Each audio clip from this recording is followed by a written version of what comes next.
It's not your IQ level कि आप intelligent कितने हैं, it's all about your emotional intelligence. काम को अचीव करना बड़ी बात नहीं है, उसको मेंटेन करना बहुत बड़ी बात। कहने से या एडवाइस करने से बच्चा नहीं सीखता, जैसा आप करते हैं वो ही करेगा। रिस्पॉन्स में और रिएक्शन में डिफरेंस होता है किसी भी सिचुएशन में। जो चीजें नहीं है सिर्फ उसी पे फोकस करके रोते धोते जिंदगी गुजार देना, rather than what you have it. किसी का गुस्सा मेरे पीस ऑफ माइंड को कभी खराब नहीं करेगा। सोशल मीडिया का जमाना है और मेरा बच्चा, आप लोगों ने ये लव्स सोशल इमोशनल इंटेलिजेंस या सोशल इंटेलिजेंस का जो नाम है, आप लोगों ने ज़रूर कहीं ना कहीं किसी किताब में, गुफ्तगू में, अपने दोस्तों के साथ, अपने टीचर्स के साथ, किसी डिस्कशन में, मूवी में, ड्रामों में इसका कोई ना कोई जिक्र। और अगर कोई स्टूडेंट रिसर्च करता हो, ख़ासतौर पे सोशियोलॉजी का स्टूडेंट हो, साइकोलॉजी का स्टूडेंट हो, तो आई एम प्रीटी श्योर कि उसने इस लफ्ज़ को ज़रूर सुना होगा कि ये कॉन्सेप्ट क्या है।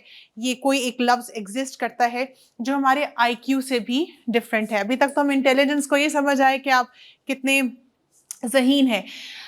अच्छा, पहले तो आप लोगों से इसको डिस्कस करने से पहले कि इमोशनल इंटेलिजेंस है क्या, और ये हमें हमारे बारे में, हमें सेल्फ कंट्रोल के बारे में हमें क्या बताता है, क्या सिखाता है, और सोशल हमारी जो इंटरेक्शंस है, हमारी जो रिलेशनशिप्स है, हमारा जो इन्फ्लुएंस है, उसको वो कैसे बेहतर कर सकता है। यहाँ तक हम आज तो डेफिनेटली उसको डिस्कस करेंगे, लेकिन इसको बात करने से पहले आप लोगों से एक सवाल है। बहुत सारे लोगों को आप अपने मुलाकात कर चुके, अपने ख़ानदान में भी, बाहर भी, दोस्तों में, अपने बहुत सारे आपके ऐसे टीचर्स हैं, आपके उस्ताद हैं जो आप जिनको बहुत अप्रिशिएट करते हैं, सक्सेसफुल शख्सियात हैं। शाह साहब को ही आप देख लें, बहुत लोग उनकी इज्जत करते हैं, जानते हैं, पूरी दुनिया उनको जानती है। आपके ख्याल से ये जिन जिन लोगों को आप पर्सनली पसंद करते हैं, जानते हैं, जो अपनी एक लेवल ऑफ सक्सेस अचीव कर चुके हैं, इसकी वजह क्या थी? इस कॉन्सेप्ट को एक मिनट के लिए हम छोड़ देते हैं। जर्नल ओपन एंडेड में आप लोगों से सवाल कर रही हूँ कि आपके ख्याल से उनका, ऑब्वियसली उनका एक्सपीरियंस, उनकी पढ़ाई, ऐसा ही है ना? तो आप लोगों को क्या लगता है कि सक्सेसफुल होने के लिए क्या चीज़ सबसे इंपॉर्टेंट है जो आपने अपने इर्द गिर्द के माहौल से सीखी, ऑब्जर्व की, उनको जाना? अच्छा, ये बड़े कमाल के टीचर हैं, बड़े कमाल की शख्सियत है, दुनिया उनको जानती है, पसंद करती है, सारा यूनिवर्सिटी, सारा स्कूल हमारा उस एक फलां एक टीचर को बड़ा पसंद करता है, बड़े सक्सेसफुल भी है। अच्छा चले, किसी ने बहुत बाहर से जाके कोई डिग्री कर ली, पंजाब यूनिवर्सिटी से मास्टर्स या PhD कर ली, कोई भी, आप लोगों को जो भी क्राइटेरिया है एक सक्सेस का, वो कैसे अचीव कर लिया? So what is your idea behind कि जो भी इंसान कोई एक खास किस्म की सक्सेस जो आपके मुताबिक सक्सेस है, वो कैसे अचीव कर लेता है? Mindset, excellent. Oh, very nice. Shah साहब तो कहते ही यही बात है कि कामयाब वो इंसान है कि वो उसी चीज में वो अपना काम कर रहा हो जिसको पसंद है, वो इबादत बन जाती है, वो काम नहीं, वो इबादत बन जाती है। जी, हार्ड वर्क, बिल्कुल ठीक है। ओह, वेरी इंपॉर्टेंट। एक आध दिन नहीं कि आज हमने एक्सरसाइज कर ली तो आज ही हम पतले हो गए। कंसिस्टेंसी, आप एक एक गोल को अचीव करने के लिए काम करेंगे तो वो आप अचीव कर सकेंगे। जी, consistency is the key, very important. और communication skills, very important again, very nice. और कोई? इंटरेस्ट, वेरी नाइस, वही आपका पैशन होना चाहिए। जी यार, हम स्ट्रॉन्ग माइंडसेट के लोग नहीं हैं। मुझे आज आप रुलाओ, मैं रो पड़ूंगी। मैं इंसान हूँ, मैं कोई अपने आप को मशीनरी तौर पर कोई ऐसी चीज़ नहीं मैं क्लेम करूंगी कि मैं तो मूवीज़ देखती हूँ तो कोई इमोशनल सीन आ जाए तो मैं रो पड़ती हूँ, और मेरे बच्चे मुझे कह रहे होते मम्मा आप रो रही हैं। जी, और कुछ? सो बस यही कम्युनिकेशन स्किल्स। अगर मैं फॉर एग्जांपल, आप जिसको जानते हैं, जो भी आपके सक्सेस है, जैसे PhD की हुई है या बाहर से पढ़कर आए, तो उसकी कम्युनिकेशन स्किल्स थी, उसका हार्ड वर्क था, उसकी कंसिस्टेंसी थी, दैट्स इट।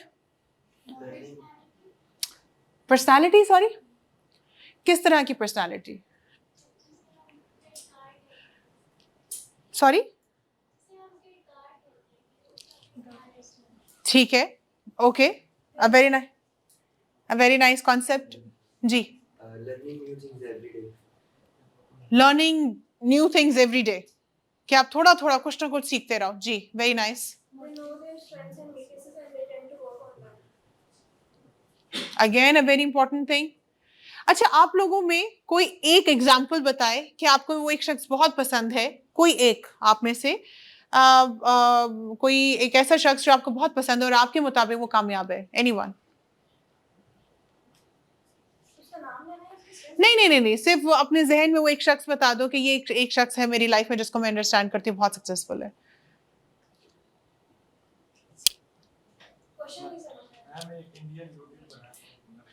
वो बहुत सक्सेसफुल है, ठीक है। उनका सक्सेस है क्या, मतलब how do you identify him as a successful person? मतलब उनके पास बहुत पैसा है, उन्होंने बहुत अचीव किया है, बहुत शॉर्ट टाइम पीरियड में उसने बहुत अचीव कर लिया, and now he is very rich. जो हम कहते हैं ना, हम सेव हो गए, कंफर्ट जोन में आ गए। हाँ, उन्होंने अपना टाइम दे दिया। सॉरी, अपना टाइम उनका अपने पास ही होता है, मतलब जो भी उन्होंने करना है, हाँ, किसी की जरूरत नहीं। बहुत खूबसूरत बात की। मेरा आपसे सवाल क्या है, जो मैं इनसे सवाल करने लगी हूँ, और वही सवाल आपकी क्लैरिटी भी कर देगा। वो जो शख्स है जिसको आप आइडेंटिफाई करते हो जो बड़ा सक्सेसफुल है, यूट्यूबर है, आपको क्या लगता है वो जो उसकी सक्सेस जो उसने अचीव कर ली है, क्या चीजें थी जो उसकी सक्सेस की वजह बनी? कि वो जो यहाँ पर अभी बैठा हुआ है वो शख्स, उसकी पर्सनालिटी थी, उसकी कम्युनिकेशन थी, उसकी नॉलेज थी, उसकी एजुकेशन थी, वो बाहर से पढ़ा हुआ था, क्या था जिसकी वजह से वो यहाँ तक पहुंचा, वो सक्सेस इस टाइप पे पहुंचा? मेरा ये सवाल है। सॉरी, ये आप अंदाजा लगा रहे हैं कि आपको 100% पता है? नहीं, मैंने उनकी वो स्टोरी सुनी है ना, लाइफ स्टोरी। अच्छा, और वो क्या था? क्रस्ट बता दो थोड़ा। मतलब वो पहले उन्होंने जॉब का सेट किया था ना, वो नहीं हुई, ठीक है। उसके बाद उन्होंने वो स्टार्टअप शुरू किया, वो भी फेल हो गया, ठीक है। लेकिन उसके बाद उन्होंने खुद की कंटेंट क्रिएशन शुरू की, ठीक है। और अभी उनके 6 मिलियन प्लस फॉलोअर हैं। और अब देखो यहाँ पर ना एक सक्सेस, ये स्टोरी जो आप बता रहे हो, यहाँ पे मेरी किसी बेटी ने बताया था माइंडसेट। हम तो एक जगह पे फेल हो जाए तो हम तो बैठ जाते रोने धोने और वजीफे करना शुरू हो जाते हैं।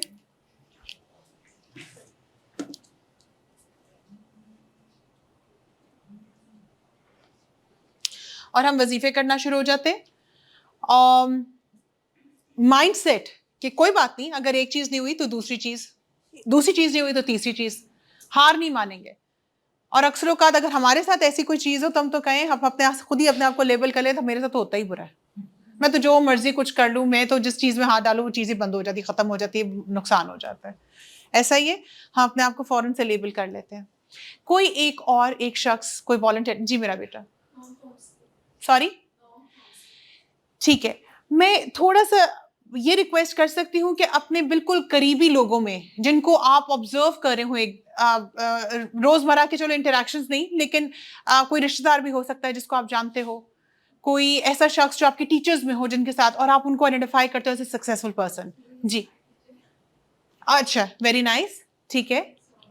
उनकी क्या वजूहात थी जिसकी वजह से उन्होंने सक्सेस, उनका जो आप जानते हो, is a writer, sorry, consistency, excellent, and passion, उनका पैशन भी यही था। जी, ठीक है।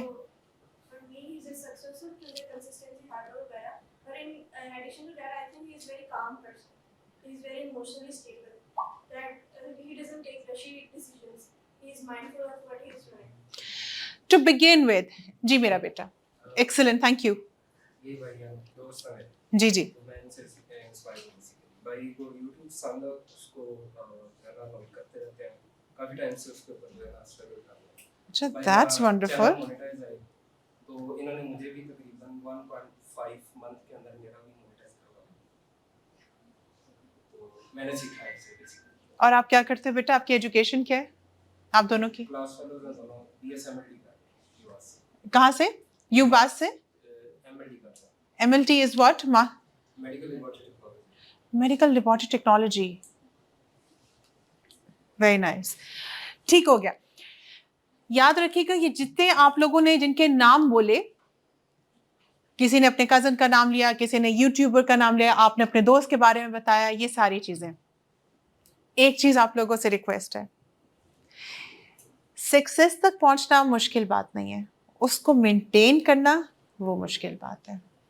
डिग्री लेना कोई प्रॉब्लम नहीं, यूनाइटेड नेशंस पहुंचना कोई प्रॉब्लम नहीं, हार्वर्ड पहुंचना, ऑक्सफोर्ड पहुंचना, कोई इश्यू नहीं। एडमिशन ले लेना पीएचडी में, पीएचडी कर लेना, कोई प्रॉब्लम नहीं। लेकिन उस सक्सेस को मेंटेन करना, कहानी वहां से शुरू होती है।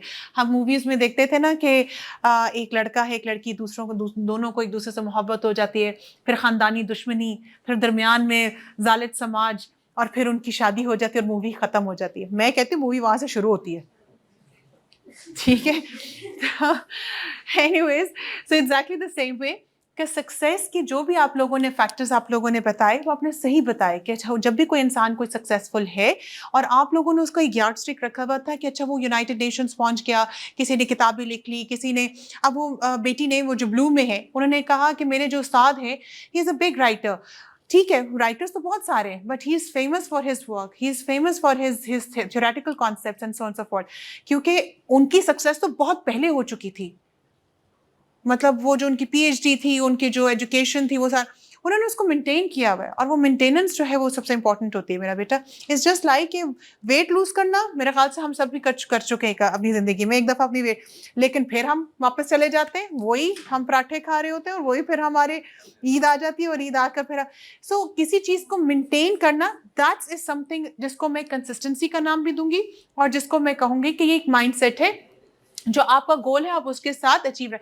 हमारे पास क्या होता है, हम इतना सा अचीव कर लेते हैं और इतना बड़ा धमाका करते हैं और इतनी बड़ी सेलिब्रेशन करते हैं। ऐसा ही है, हम कभी कभार बहुत थोड़ा सा अचीव करने के बाद बहुत जल्दी सेलिब्रेट करना शुरू कर देते हैं, रादर देन अंडरस्टैंडिंग कि ये तो बिल्कुल एक स्टार्ट था, इनिशिएशन थी। अच्छा जी, so coming to this concept, आज का जो हमारा सेशन है, जैसे मैं आप लोगों के साथ कुछ एग्जाम्पल्स के स्टडीज जो आपके ही दरमियान में से मैं निकाल रही हूँ, उसको डिस्कस करने का मकसद सिर्फ इतना है इमोशनल इंटेलिजेंस को, कि इस कॉन्सेप्ट को हम अंडरस्टैंड करें और ये देखें कि ये कैसे रिलेट करता है हमारी रोजमर्रा की डिसीजन मेकिंग। ये नहीं कोई बड़े बड़े डिसीजन हम ले रहे हैं, याद रखें कि छोटे छोटे डिसीजन मेकिंग है जो बहुत बड़ा एक इम्पैक्ट डालते हैं हमारी जिंदगियों के ऊपर। सो हमारी डिसीजन मेकिंग, हमारी साइकोलॉजिकल वेलबींग, हमारी सेल्फ अवेयरनेस, सबसे इंपॉर्टेंट इमोशनल इंटेलिजेंस हमें हमसे मिलवाता है। आप यकीन मानिए, आप में से बहुत सारे ऐसे स्टूडेंट्स हैं इस टाइम, इस वक्त, खैर आप लोगों को क्या बात करूं, बहुत बड़े बड़े लोग जो आपके इर्द गिर्द होंगे, अपनी अपनी कैपेसिटी में बहुत अच्छा परफॉर्म कर रहे होंगे, उनके सब्जेक्ट से मुतल्लिक आप उनसे कोई भी बात पूछेंगे, केमिस्ट्री, फिजिक्स, वो आपको सारे थ्योरेटिकल नॉलेज आपको देंगे, आपको सारे कॉन्सेप्ट्स भी समझाएंगे, आपको आपके कॉन्सेप्ट्स भी क्लियर करेंगे, और दुनिया जहाँ की उनकी नॉलेज उनके पास होगी, लेकिन अगर आप उनसे उनके मुतल्लिक कोई बात पूछेंगे, उनको नहीं पता होगा। So lack of self awareness मेरे ख्याल से कि एक बहुत बड़ी खला है। लोग बड़ा घबराते हैं, उनसे कहते हैं कि हमसे ये पूछो कि अमेरिका की हिस्ट्री क्या है, इस्लामिक हिस्ट्री क्या है, लेकिन हमसे ये ना पूछो कि हमारी स्ट्रेंथ एंड वीकनेसेस क्या है। लिटरली आप लोगों में से भी शायद अगर मैं किसी से पूछूं कि बेटा अपने आप को पहचानते हो, आपकी क्या स्ट्रेंथ एंड वीकनेसेस है, आप सुपरफिशली कोई चीज़ें बात बता दोगे कि हाँ जी मैं बड़ा फ्रेंडली हूँ, मैं बड़ा ट्रस्टवर्दी हूँ, ये वो, लेकिन एक्चुअली आपकी जो कोर, आपकी स्ट्रेंथ्स हैं, जो आपकी एबिलिटीज़ हैं, आपको पता ही नहीं होगा। आपको अपने सब्जेक्ट के बारे में पता होगा, अपने नाम के बारे में, लेकिन आप कौन हो, आपकी क्या एबिलिटीज़ है, आपकी क्या स्ट्रेंथ है, आपकी सेल्फ अवेयरनेस, उसके बारे में आपको शायद नहीं पता होगा। और majority the people who know about themselves, वही सबसे ज़्यादा अपना सेल्फ कंट्रोल भी एक्सरसाइज करते हैं। अच्छा जी, याद रखिएगा, एक बहुत इंपॉर्टेंट चीज़ है जो आप लोग अगर थोड़ा सा रिफ्लेक्ट करें अपनी पास्ट एक्सपीरियंसेस को, तो आप लोग ये रिकग्नाइज करेंगे मेरा बेटा कि आप लोगों का reaction, perception, attitude towards people, आपका बिहेवियर लोगों की तरफ, अपने मुताल्लिक या दूसरे लोगों के, दुनिया के बारे में बहुत डिफरेंट होता है जब आप स्ट्रेस में होते हो और जब आप स्ट्रेस में नहीं होते हो। कभी देखो कि जब आपकी कोई नाकामी होती है या कोई ऐसी चीज़ होती है जो आपकी तवक्को से या आपकी जो आप एक्सपेक्ट कर रहे होते हो उससे ज़रा ऑपोजिट हो, या जो आपको दुख दे रही हो, और आपकी दोस्त आकर आपसे कहे कि चलो आओ यार खाना खाने चलते हैं, आप नहीं जाओगे। आपका रिएक्शन, आपका एटीट्यूड, आपकी सारी चीज़ें आपकी डिफरेंट हो जाएंगी। यहाँ पे मेरे बहुत सारे मेरे बच्चे हैं, मेरी बेटियाँ हैं, आप में से अगर किसी का जिंदगी में पर्सनल चीज़ है, बहुत पर्सनल एक बात कर रही हूँ, लेकिन एक नेचुरल भी बात है कि अगर किसी का दिल टूटा हो तो वो शुरू में कहता है यार सारी ही लड़कियाँ, सारे ही लड़के बेकार, ऐसी बात आप लोग कर रहे होते हो, लेकिन हकीकत में ऐसा नहीं होता, क्योंकि वो उस वक्त आपका एक रिएक्शन जनरेट हो रहा होता है टुवर्ड्स द वर्ल्ड, क्योंकि आप उस वक्त दुखी होते हो, आप स्ट्रेस में होते हो, आप फ्रस्ट्रेटेड होते हो। सो जब आप दुखी होते हो, फ्रस्ट्रेटेड होते हो, जब आपको थोड़ा सा गम लगा होता है, आपका रिएक्शन, आपका perception towards yourself, about the people और जनरली अबाउट द वर्ल्ड जरा डिफरेंट होता है। आपने अक्सर औकात अपने दोस्तों को या खुद से अपने आप को ये कहते देखा होगा कि यार ये दुनिया है ही इसी लायक, ये तो बात ही नहीं करनी चाहिए इनसे, ये तो इनको यही ज़बान समझ आती है, मैं तो किसी पे भरोसा ही नहीं करता, चाहे वो कोई भी हो, बिजनेस से रिलेटेड हो या पर्सनल रिलेशनशिप्स हो या आपकी पढ़ाई से रिलेटेड हो, आपकी परसेप्शंस बन जाती हैं। सो आप ये देखोगे कि जब आपका ये चीज़ रिकग्नाइज करना कि हाँ, पहले तो इस चीज़ को कबूल करना कि हाँ, हमारा रिएक्शन, हमारा एटीट्यूड, हमारी परसेप्शन हमारे बारे में, लोगों के बारे में, दुनिया के बारे में जर्नली डिफरेंट होता है जब हम स्ट्रेस में होते हैं और जब हम स्ट्रेस में नहीं होते। आप लोगों की नींद पूरी हो और आपका भाई या आपकी बहन आपके पास आके कहे कि भाई ये ज़रा काम करते हैं, बहन ये बात कर दे, आपकी नींद नहीं पूरी होगी, आप स्ट्रेस में होगे, पढ़ाई का स्ट्रेस होगा, कोई आप उससे डांट के उसको कमरे से बाहर निकालोगे, जाओ यहाँ से, अभी नहीं, तुम्हें नजर नहीं आ रहा मैं अभी काम कर रही हूँ, मैं ये परेशान हूँ, मैं कुछ ऐसी हूँ। और जब आप परेशान नहीं होती, वही काम जब आपका बहन भाई आपको आके कहता है हाँ बताओ क्या प्रॉब्लम है, चलो चल के बात करते हैं, अभी जाके लेकर आते हैं, कॉपी खत्म होगी चलो लेकर आते हैं। सो ये चीज पहले तो इस चीज को कबूल करना आपका स्टार्टिंग पॉइंट है सेल्फ अवेयरनेस का। हम इस चीज को कबूल ही नहीं करते कि there is a difference. Anyways, उससे भी सबसे इंपॉर्टेंट बात है कम्युनिकेट करना अपने आप से भी और दूसरों से भी। अच्छा, इससे भी एक स्टेप पहले की बात है, पहले तो आइडेंटिफाई करना खुद से कि हाँ ये चीज़ें हैं, ऐसे सर्कमस्टांसेस हैं, ऐसी सिचुएशन है, ऐसी बात है, ऐसी टोन है जो मुझे परेशान करती है। कौन से ऐसी सिचुएशंस हैं जो मेरे अंदर से एक नेगेटिव इमोशन जो है वो ट्रिगर करता है, गुस्से का, फ्रस्ट्रेशन का, मायूसी का, तो उनसे आपने उसको कैसे टैकल करना है। ज़िंदगी में एक चीज़ याद रखिएगा मेरा बेटा, हम कभी भी मुश्किलों को हम अवॉइड नहीं कर सकते। हमारी ज़िंदगी में जितनी भी प्रॉब्लम्स आती हैं, हम उन प्रॉब्लम्स को अवॉइड नहीं कर सकते, वो किसी ना किसी शक्ल में आपकी ज़िंदगी का हिस्सा है। जब आप लोग छोटे थे तो आप लोगों को कोई खिलौना पसंद था, उसकी परेशानी थी वो किस तरह मिल जाए, मैट्रिक में गए तो मैट्रिक पास हो जाए, अब कॉलेज में जाना है तो कॉलेज में एडमिशन हो जाए, अब कॉलेज में फर्स्ट ईयर सेकेंड ईयर के एग्जाम्स हो जाए, फिर यूनिवर्सिटी का है, फिर यूनिवर्सिटी में किसी अच्छी यूनिवर्सिटी में दाखिला हो जाए, फिर उसका एडमिशन टेस्ट है, फिर यूनिवर्सिटी में दाखिला हो गया, फिर अब वहाँ से निकलेंगे तो जॉब की टेंशन पड़ जाएगी, जॉब की टेंशन ख़त्म होगी तो ख़ानदान चलाने की, फिर शादी की हो जाएगी, फिर शादी के फिर बच्चों के प्रॉब्लम्स शुरू हो जाएंगे कि उनको इस चीज़ के टीके लगाने हैं, स्कूल में लेके जाना है, बीमार हो रहे हैं, किसी की हड्डी टूट रही है, फिर वो बड़े होंगे तो उनका स्कूल। सो ज़िंदगी में मुश्किलें, ये चैलेंजेस किसी ना किसी शक्ल में आपके सामने खड़ी होंगी। आप उसको ज़िंदगी में अवॉइड नहीं कर सकते, लेकिन आप उनको कैसे कोप अप उनके साथ कैसे करते हैं या आप उनको कैसे रिएक्ट करते हैं, ये बहुत इंपॉर्टेंट सवाल है। और यही हमारा आज का मौजू भी होगा डिस्कशन का, जिसमें एक कंपोनेंट है जिसको हम इमोशनल इंटेलिजेंस के नाम से कहते हैं, कि अपनी ज़िंदगी के जितने भी आपके चैलेंजिंग सिचुएशन है, मुश्किल लम्हात है, सिचुएशंस हैं, आप उनको कैसे डील करते हैं वो डिटर्मिन करता है आपका इमोशनल इंटेलिजेंस। अच्छा जी, identify the most and least effective way of dealing with stress. अगर इमोशनल रिएक्शंस जो है, अगर मैं आप लोगों से पूछूं कि आखिरी दफ़ा जब आप लोग परेशान हुए, झगड़ा हुआ, किसी के साथ कॉन्फ्लिक्ट हो गया, किसी भी बात पर आप परेशान हुए, तो आपने कैसे रिस्पॉन्ड किया? सो आई एम प्रीटी श्योर कि आप में से बहुत सारे ऐसे होंगे जो ये बताएंगे जी हमने गुस्से से बात कर बात डाली, कमरे में गए तो थोड़ी सी अम्मा से बदतमीजी हो गई, ज़ोर से दरवाज़ा बैंग करके हम कमरे में चले गए, नहीं बात करनी, नहीं मैंने खाना खाना, और इस तरह की हम बात कर जाते हैं और हम इस तरह की रिएक्शंस भी शो कर जाते हैं। बहुत सारे ऐसे होंगे कि नहीं जी, जब हम परेशान थे हम खामोश हो गए, कुछ नमाज़ पढ़ ली, कोई दोस्त से बात कर ली, कुछ अम्मी से बात कर ली, कुछ दिल का दुख, और फिर ठीक हो गए। लेकिन ये जो मैंने आपको दूसरी सिचुएशन बताई है, ये मुझे ऐसा लगता है कि बहुत कम लोग इस्तेमाल करते होंगे, ज़्यादातर खामोश हो जाते होंगे, कुछ अपने आप को दरवाजे में बंद कर दे, कुछ घर से बाहर चले जाते होंगे, 2 दिन गायब रहते होंगे। अब मैं नहीं घर आऊँगा ना तो इनको मेरी कमी की महसूस होगी, तो फिर इनका जो है जहन ठिकाने पर आएगा, फ़ोन ही बंद कर देता ताकि और मैं टॉर्चर करूँ अपने घर वालों को, ताकि मज़ा आए, ताकि दोबारा मुझे कभी ना डांटे। ये लोग आप लोग कर रहे होते हो। तो अवॉइडेंस नहीं करनी, ऐसा ही है। अवॉइडेंस कभी कभार नुकसानदेह भी होती है। अच्छा जी, learn from your past experiences and reaction. हमने अपने पास्ट एक्सपीरियंसेस और रिएक्शन से सीखना है कि हमने आगे ज़िंदगी में कैसे सही तरीके से जो हमने पहले किया वो नहीं दोबारा करना एटलीस्ट। और किस तरह सही तरीके से उसको हमने डील करना है।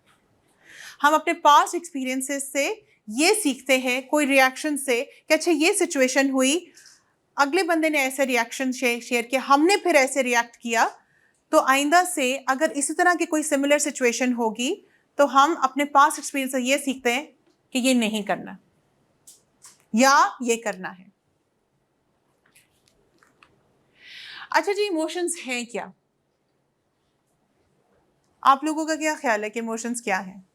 ये जो वर्ड है इमोशंस का, सोचें कि आपको कोई खुशी गमी महसूस ही नहीं होती। एक मिनट के लिए अपने आप को समझें कि कोई खुशी, कोई एक्साइटमेंट, कोई गम, कोई उदासी, कुछ भी फील नहीं होता। रिपोर्ट हो जाएंगे ना। तो कितना इंपॉर्टेंट है इमोशंस का होना। आपको गम भी महसूस नहीं हो रहा, खुशी भी नहीं हो रही, जिंदा लाश। कुछ फील, सोचो कि इमोशंस कितने इंपॉर्टेंट है। आप लोग खुद आइडेंटिफाई करो कि अच्छा हम यहाँ पे बैठे, हम खुश हैं, नहीं खुश हैं, कुछ मिल रहा है, नहीं मिल रहा, कोई कामयाबी मिल रही है, कोई पैसे मिल रहे हैं। वो अकॉर्डिंग टू हिम कि वो बड़ा अमीर हो गया, उसने स्ट्रगल की और अपने आप को बड़ा उसने सेल्फ सफिशिएंट किया, तो कोई मर गया, कोई शादी कर रहा है, कोई इमोशंस ही नहीं है। तो सोचो कि कितना। सो इमोशंस आर वेरी इंपॉर्टेंट, बहुत बहुत इंपॉर्टेंट है। It's a state of mind जो आपके रिलेशनशिप से डिटर्मिन होते हैं। आपकी जो सिचुएशन है इस टाइम भी, आपके बहुत सारे ऐसे इमोशंस, हो सकता है भी कोई घर से झगड़ कर आया हो, इसके इमोशंस ज़रा डिफरेंट होंगे। जो अभी अपनी अम्मी से और उनको अच्छी तरह खुदाफिज कर आए, बहन भाइयों से कोई झगड़ा नहीं हुआ और इधर जो बैठा हुआ है उसकी इमोशनल स्टेट ज़रा डिफरेंट होगी। जो झगड़ कर आए उसकी इमोशनल स्टेट डिफरेंट होगी। अगर इस टाइम इस कमरे का टेम्परेचर एकदम ज़रा अनकंफर्टेबल हो जाए या ज़्यादा हीट हो जाए, सॉरी, तो आप लोगों का इमोशनल स्टेट ज़रा डिफरेंट हो जाएगी। सो ये emotions are be determined by your relationships, by your circumstances too. आपकी कैसी टीचर आ जाए आपकी क्लास में जो आते ही आप लोगों की बेइज्जती करें, आप कहोगे यार ये क्या बदतमीजी है। मैं एक एग्जाम्पल दे रही हूँ यार, हमने अभी कुछ किया भी नहीं, अभी तो हमने शरारत भी शुरू नहीं की थी, हमें भी से डांट पिटना शुरू हो गई है, ठीक है। सो जो दूसरे लोग हैं आपके इमोशंस को अफेक्ट कर रहे होते हैं, ऑटोमेटिक है, और कुछ इमोशंस जो है यूनिवर्सल है। आप लोगों से पूछते हैं कि ये पॉजिटिव इमोशंस कौन कौन से होते हैं वैसे, by the way? Positive emotions, happiness, excitement, hope, very nice, calmness, excellent, sorry, positiveness, ठीक है, positive state of mind, oh very important, gratitude, pride. क्यों भाई, लड़के जो खामोश हैं इनको मेरे हाथ से कोई जी, एम्पैथी, हाँ जी बच्चों, सिंपैथी, वेरी नाइस। कोई पॉजिटिव इमोशंस? अभी देखना है कि मैं नेगेटिव इमोशंस की बात करूंगी ना, ये यहाँ से ना एक मिसाइल दूसरा मिसाइल। हाँ जी, नेगेटिव इमोशंस कौन कौन से होते हैं? शुरू हो जाओ। हाँ देखा देखा, ये लिस्ट शुरू हो गई। Stress, anxiety, depression, jealousy. हाँ हाँ, अच्छा आप लोगों ने ना कोई 10 मिनट लगाए होंगे पॉजिटिव इमोशंस के नाम लेते हुए, इन्होंने 1 सेकंड नहीं लगाया और ये लिस्ट दे दी मुझे। हाँ जी,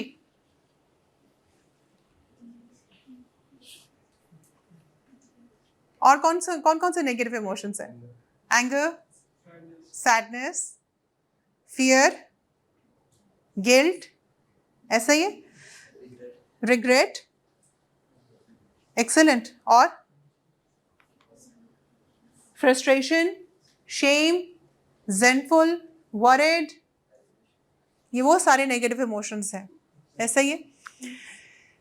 एज बीइंग अ साइकोलॉजिस्ट और एक जिंदगी का एक्सपीरियंस गुजारने के बाद, मैं इन पॉजिटिव इमोशंस को पॉजिटिव इमोशंस नहीं कहती, मैं इनको कॉन्सिक्वेंसेस कहती हूँ, कि ये वो इमोशंस हैं जो कॉन्सिक्वेंसेस हैं, और इन नेगेटिव इमोशंस को पॉजिटिव इमोशंस कहती हूँ।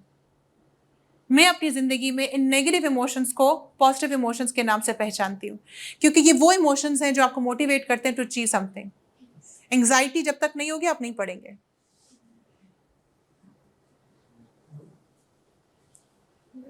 जब तक डिप्रेशन नहीं होगी मोटिवेट नहीं होंगे, जब तक गुस्सा नहीं आएगा तो रिफ्लेक्ट नहीं करेंगे।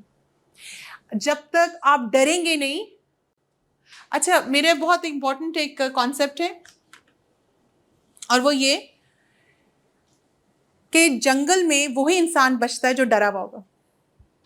जो बड़े आराम से सुकून में जंगल में घूम फिर रहा होगा ना, उसको तो रीछ आके खा जाएगा। जो डरा हुआ शख्स होगा ना, वो बच जाएगा, क्योंकि वो अलर्ट होगा कौन कहाँ से कैसे आए। जो बिल्कुल रिलैक्स हो, कुछ नहीं होता, चलो रीच आएगा, डरना तो है, आए हो तो थोड़ा सा तो डर बनता है। सो मुझे ऐसा लगता है ये पॉजिटिव इमोशंस हैं बिकॉज ये हमारे सर्वाइवल के साथ हैं। ये हमें हमारे बारे में बताते हैं, ये हमारी स्ट्रेंथ्स के बारे में बताते हैं, ये हमें मोटिवेट करते हैं टू डू समथिंग। मैं कहती हूँ कि एंग्जाइटी का एक लेवल होना इंपॉर्टेंट है। ये नहीं होगा तो आप लोग पढ़ेंगे ही नहीं। जब तक आप एंशियस नहीं होते, एंग्जाइटी में नहीं आते, मजाल है आप किताब को हाथ लगा लें।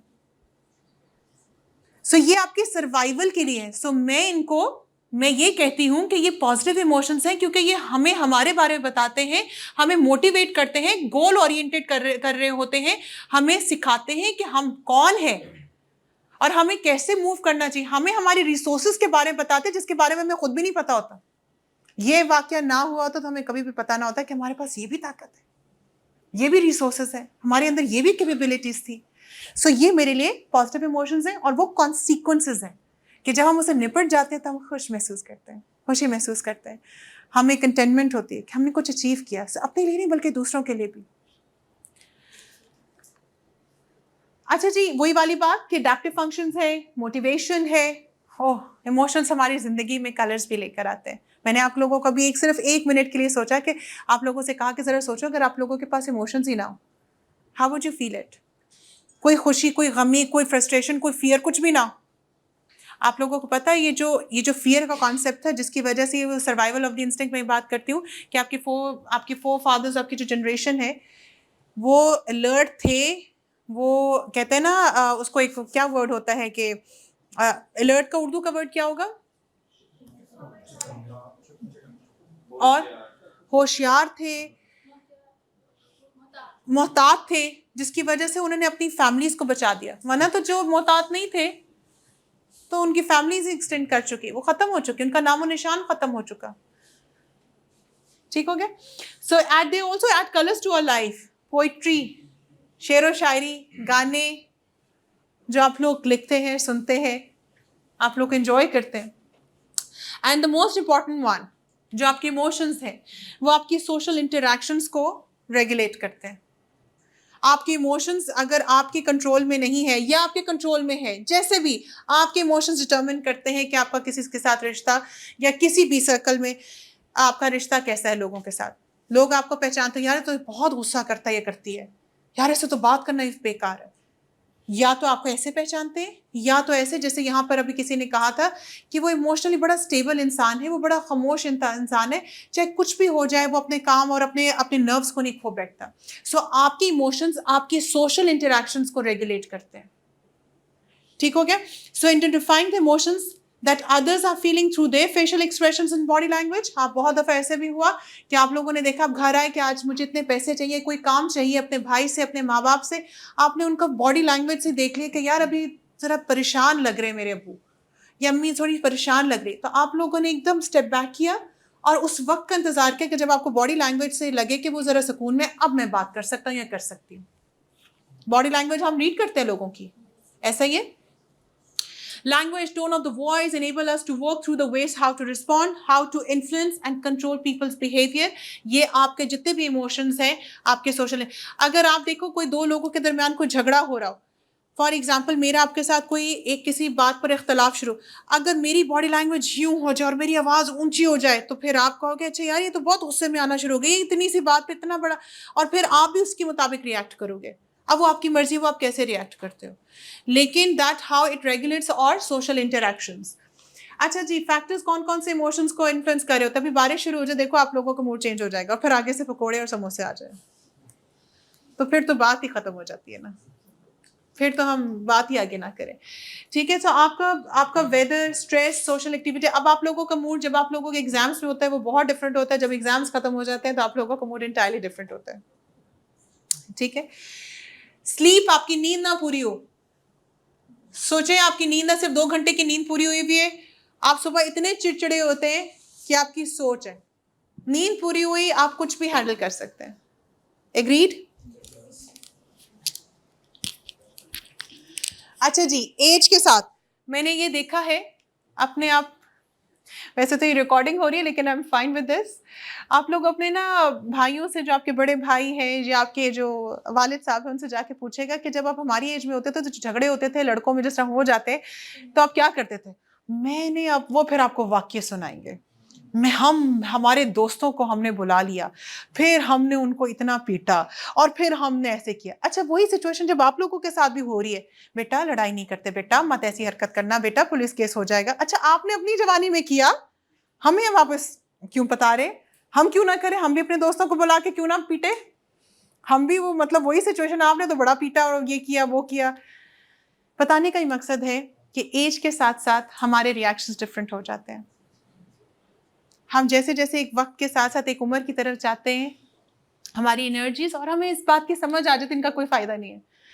हम वहमी अपनी एनर्जीज लेके और अपने हार्मोन्स को लेके पहुंच गए थे मैदान में, और अच्छा मारा भी और खुद भी मार खाई। वो नहीं बता रहे कि अच्छा हमें कितनी चोटें लगी, बस हमने अपना वाक्य बताया। हम 4 दोस्त पहुंच गए थे और फिर हमने इतनी पिटाई की। अच्छा, वो जो 16 लोग थे जिन्होंने आपको पीटा, उसके बारे में वो जिक्र नहीं करेंगे। एनीवेज, सो कुछ कभी कभार एज के साथ साथ भी चीजें, आपकी इमोशंस जो है ना, वो जो आपके बाहर निकल रहे होते हैं तो वो भी आपके जरा ठीक हो जाते हैं। ज्यादातर मैंने ये देखा है कि लड़कियों में जरा इमोशन एक्सप्रेशंस और उनका कंट्रोल बेहतर है। लड़कों में मैंने देखा है कि थोड़ा सा वो इस चीज को, लेकिन अब मैं इस दौर में मैं ख्याल से मैं जेंडर डिफरेंस ना ही करूं तो बेहतर है। मैंने लड़कियों को बड़ा गुस्सा करते हुए देखा है, लड़कों को भी, और लड़कों को भी बड़े आराम से सिचुएशन को हैंडल करते हुए देखा है, लड़कियों को भी। लेकिन खैर, मैं कुछ जगहों पे मैं कुछ रिसर्चेस को अगर आइडेंटिफाई करूं तो मुझे ऐसा लगता है कि हाँ, शायद थोड़ा बहुत डिफरेंस है। हमारा कल्चर इसमें बहुत ज़्यादा जो है वो डिपेंडेंट है हमारे जेंडर रोल्स के ऊपर। अच्छा जी, मीडिया, अच्छा जिस तरह का मीडिया, हम तो एक साइकोलॉजी में हमारी एक कॉन्सेप्ट है ऑब्जर्वेशन लर्निंग, कि जैसा हम देखते हैं हम वैसा रिएक्ट करते हैं। हमारे बड़े बुजुर्ग कहते थे कि कहने से या एडवाइस करने से बच्चा नहीं सीखता, जैसा आप करते हैं वो ही करेगा। मतलब हमारे बड़े अगर हम मुझे ये कहते हैं कि बेटा नमाज पढ़ लो, नमाज मैंने नहीं पढ़ना। अगर मेरे साथ, मेरी जिंदगी के साथ अगर नमाज एसोसिएटेड, अब तो मेरे माँ बाप भी जिंदा नहीं है, अभी भी मैं नमाज इसलिए पढ़ी हूँ क्योंकि जैसा उन्होंने मैंने देखा मैं वैसे ही कर रही हूँ, ना कि मुझे जैसा बताया गया। सो हमारी वो कॉन्सेप्ट है जो सोशल लर्निंग की, सोशल ऑब्जर्वेशन की, उसमें ये बताया जाता है कि आपका मीडिया, जो जिस तरह का आप कंटेंट देख रहे होते हैं, वो आपके इमोशंस को भी काफ़ी ज़्यादा इन्फ्लुएंस कर रहा होता है। मोबाइल फ़ोन, भाई मैं कहती हूँ कि बुरा नहीं है, लेकिन एक्सेसिव यूज़ हो रहा है, जिसकी ज़रूरत नहीं है, इतना इस्तेमाल किया जा रहा है कि जहाँ पर हम उससे थक रहे हैं। और diet, burgers, processed food, sugar intake, definitely हमारे इमोशंस को, हमारी हेल्थ को, हमारी इरिटेबिलिटी को, हमारे एंगर को, हमारी स्टेट ऑफ माइंड को डेफिनेटली, अगर यहाँ पे मैं किसी न्यूट्रिशनिस्ट को बुला लें आप, और मैं अगर शाह साहब से कहूँ कि आप लोगों के साथ एक लेक्चर हो जाए जो इस कॉन्सेप्ट पे, आपकी डाइट पे महारत रखता हो, तो वो आपको बताएगा कि कैसे आपकी न्यूरोलॉजी को कैसे अफेक्ट कर रहा होता है, आपके मूड को, आपकी सेहत को, आपके उठने बैठने को, आपकी लेजीनेस को, आपकी मोटिवेशन को, आपका खाना पीना कैसे अफेक्ट कर रहा है। अच्छा जी, coming back to the emotional intelligence, ये जो कॉन्सेप्ट था फर्स्ट टाइम इस शख्स ने दिया था जिनका नाम है Daniel Goleman. He was the first person in 1990s। अक्टूबर 1992 में उन्होंने अपनी किताब में इसका फर्स्ट इंट्रोडक्शन दिया था। वैसे तो इस पर काफ़ी पुराना ये काम करे थे इमोशनल इंटेलिजेंस के ऊपर, but he was the first one जिसमें इसको as a word, as a concept जो है वो इंट्रोड्यूस करवाया था। अच्छा, याद रखिएगा कि 1920s में इसको ऑलरेडी स्टडी किया जा रहा था। आईक्यू मूवमेंट जब थी तो उस वक्त ऐसे सोशल इंटेलिजेंस को स्टडी किया जाता है, लेकिन उस वक्त बिहेवियरल साइकोलॉजी से रिलेटेड इतना टैबू था कि उसको स्टडी नहीं किया गया। खैर 1990s में इस चीज़ को येल यूनिवर्सिटीज़ के रिसर्चर्स ने कहा कि जो आपकी सक्सेस का जो टॉप प्रिडिक्टर है, it's not your education, it's not your communication skills, it's not, ठीक है कम्युनिकेशन स्किल्स उसका पार्ट ज़रूर हो सकता है, but it's not your IQ level कि आप इंटेलिजेंट कितने हैं, it's all about your emotional intelligence. 80% is your emotional intelligence and 20% is your IQ or your education.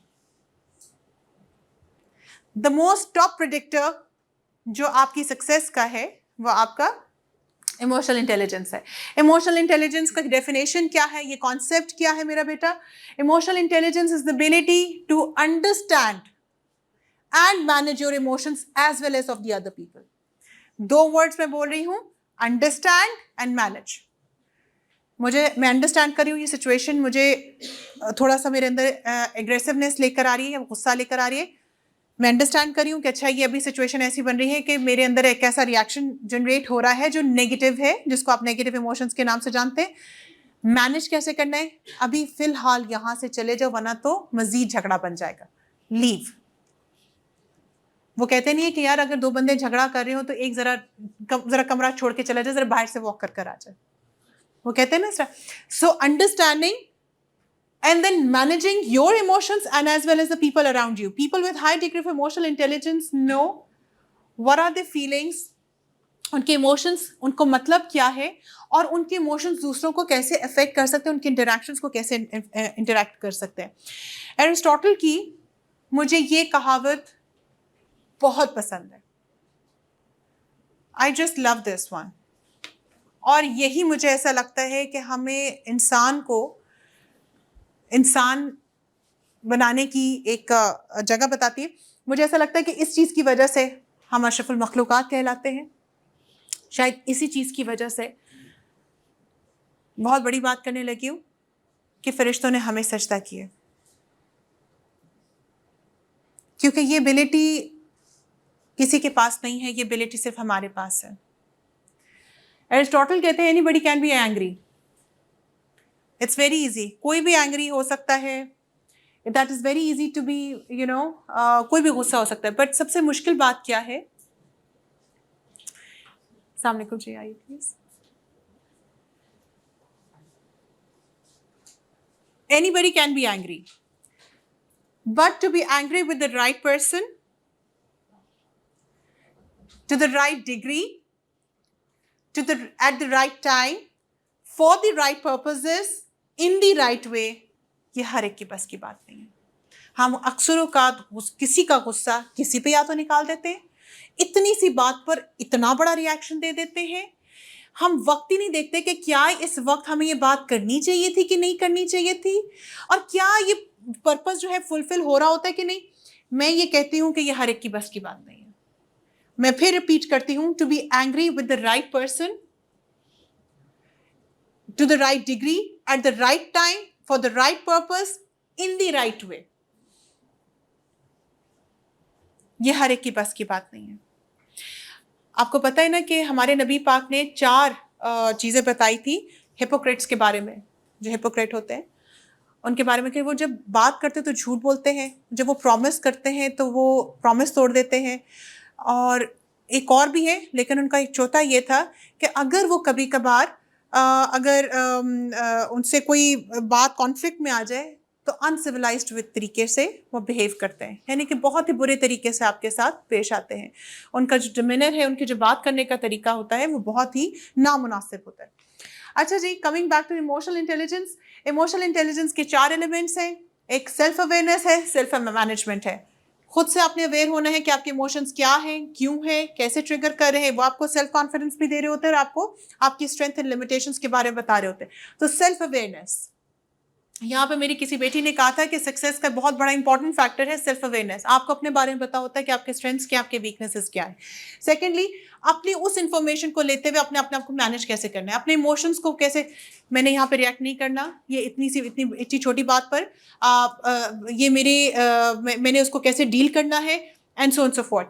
फिर आपका सेकंड आता है सोशल एट्रीब्यूट्स में आपका सोशल अवेयरनेस, दूसरों को अंडरस्टैंड करना कि अच्छा दूसरों की बॉडी लैंग्वेज को रीड करना, दूसरों के पर्सपेक्टिव को अंडरस्टैंड करना, दूसरों के साथ एम्पैथाइज करना या सिंपैथाइज करना, दूसरों के एक्सपीरियंसेस को रिस्पेक्ट करना, उनके ओपिनियन को रिस्पेक्ट करना और उसके मुताबिक अपने रिलेशनशिप को मैनेज करना। मेरे पास एक छोटी सी एग्जाम्पल है कि आई केम अक्रॉस अ सिचुएशन जहाँ पर आई केम टू नो कि वो बड़ा परेशान हो रही थी, one of my an acquaintance, कि भाई मेरी जो सर्वेंट है वो मुझसे कभी कभार ऐसे बात कर लेती है जैसे कि तू जिस तरह करके नहीं बात हो जाता, या इस तरह की ऐसी लैंग्वेज को जो हमें सिविलाइज नहीं लगती। तो I still remember telling her कि यार उसका पर्सपेक्टिव सोचो, उसका कल्चर देखो, उसकी लैंग्वेज देखो, वो पेरेंट्स, उनकी कम्युनिकेशन ही ऐसी, she doesn't intend to talk to you in that way. उसका जो बात करने का जो तरीका है वो आपके साथ थोड़ा ऐसा रहेगी, तो वो समझ जाएगी कि अच्छा ये लफ्ज़ इस्तेमाल नहीं करने होते फॉर द एल्डर्स। लेकिन वो उनके कल्चर में, या जो उसका एक्सपीरियंस है, जो उसका सेटअप है, होम एनवायरनमेंट है, वहाँ पर इस तरह की अगर लैंग्वेज इस्तेमाल, that doesn't mean any disrespect rather. Anyways, so social awareness and relationship management. So personal competency में आ जाता है आपका self awareness, self management, and social competency में social awareness and relationship management. ये स्लाइड आप लोगों को, can you see it clear? Okay, so as I said, Yale University recognized the top predictor of your success is EQ. 80% is determined by your EQ, and only 10 to 20% is determined by your IQ level. And you know, even इससे भी खूबसूरत बात में क्या है, आप शायद इसको नहीं चेंज कर सकते, लेकिन इसको पूरी जिंदगी चेंज कर सकते हो, एनहांस कर सकते हो, स्किल सीख सकते हो। For the rest of your life you can improve yourself. जो एक्चुअल प्रिडिक्टर है आपकी सक्सेस का, both in your professional and in your personal life. This is even more beautiful, right? So as I said, that an individual success rate at work depends on his or her EQ and IQ in the ratio of 80-20. Up to 90% of the differences between outstanding and average leaders is linked to the emotional intelligence. Top predictor है आपकी। और वही वाली बात है, मैं repeat करूंगी जो मैंने इनिशियली आप लोगों से डिस्कस किया, किसी मुकाम को अचीव करना बड़ी बात नहीं है, उसको मेंटेन करना बहुत बड़ी बात है। और वो मेंटेन कैसे होती है, वो डिटरमिन करता है आपका आपकी emotional stability, your ability to understand your emotions and manage them, your ability to understand other people emotions and relationship management. ठीक है, गौर से देखिएगा, जो आप लोगों के बड़े पसंदीदा लोग हैं उनकी इमोशनल इंटेलिजेंस काफी हाई होती है। वो अपने इमोशंस को भी साइड पे रखते हैं, आपके इमोशंस को भी रिस्पेक्ट करते हैं और रिस्पॉन्ड करे होते हैं आपके मुताबिक। जरा गौर कीजिएगा, जो आपके बड़े पसंदीदा लोग हैं। Relationship determines who owns the future. आप ठीक है, आप लोग जिस एज से हैं, आप तकरीबन होंगे कोई 18 to 25 या 30 के दरमियान इस ब्रैकेट में होंगे। आप लोगों के लिए इस टाइम जो फाइनेंशियल स्टेबिलिटी है वो बहुत इंपॉर्टेंट है। लेकिन एक वक्त आएगा कि आप लोगों को मेरी ही लफ्ज़ याद आएंगे कि ठीक है, पैसा भी आप अटेन कर लोगे, लेकिन अगर आपकी मीनिंगफुल रिलेशनशिप नहीं है ना, आपको घर जाने को दिल नहीं करेगा। मैंने बहुत ऐसे कामयाब लोगों को लिटरली रोते हुए देखा है कि वो घर नहीं जाना चाहते। वो सारा दिन ऑफिस में गुजार देंगे, यार घर नहीं जाना, रहने दो, गाड़ी भी होगी, पैसा भी होगा, आईफोन भी होगा, सब कुछ होगा, लेकिन वो घर नहीं जाना चाहते। So relationship is very important. Oh, by the way, successful organization hire based on EI competencies. आपकी जितने भी आर्मी के लिए किसी ने कभी अप्लाई किया, CSS के लिए कभी किसी ने अप्लाई किया, CSS आर्मी के लिए, या कभी इस तरह के आपने उनके देखा, ये इनके उनके साइकोलॉजिकल टेस्ट होते हैं, साइकोलॉजिकल असेसमेंट्स हो रही होती है। अंदाजा तो होगा, चाहे आपने आर्मी ज्वाइन करनी हो, एयरफोर्स ज्वाइन करनी हो, सिविल सर्विसेज ज्वाइन करनी हो, तो वो आपका आईक्यू उनको पता है आपका ठीक है। एग्जाम पास कर आए हो तो आईक्यू ठीक है, आप लोगों ने मैट्रिक किया, इंटरमीडिएट किया, मास्टर्स किया, फिर आपने सीएसएस की रिटन एग्जाम पास किया, तो उनको पता है कि आपका आईक्यू लेवल ठीक है। सो वो आपको किस चीज पे हायर करेंगे? आपके इमोशनल इंटेलिजेंस पे। Do you have the ability to control your emotions? Do you have the ability to manage your emotions? Do you have the ability even to, understand your own emotions of other people, respect them, and then relationship management and conflict management?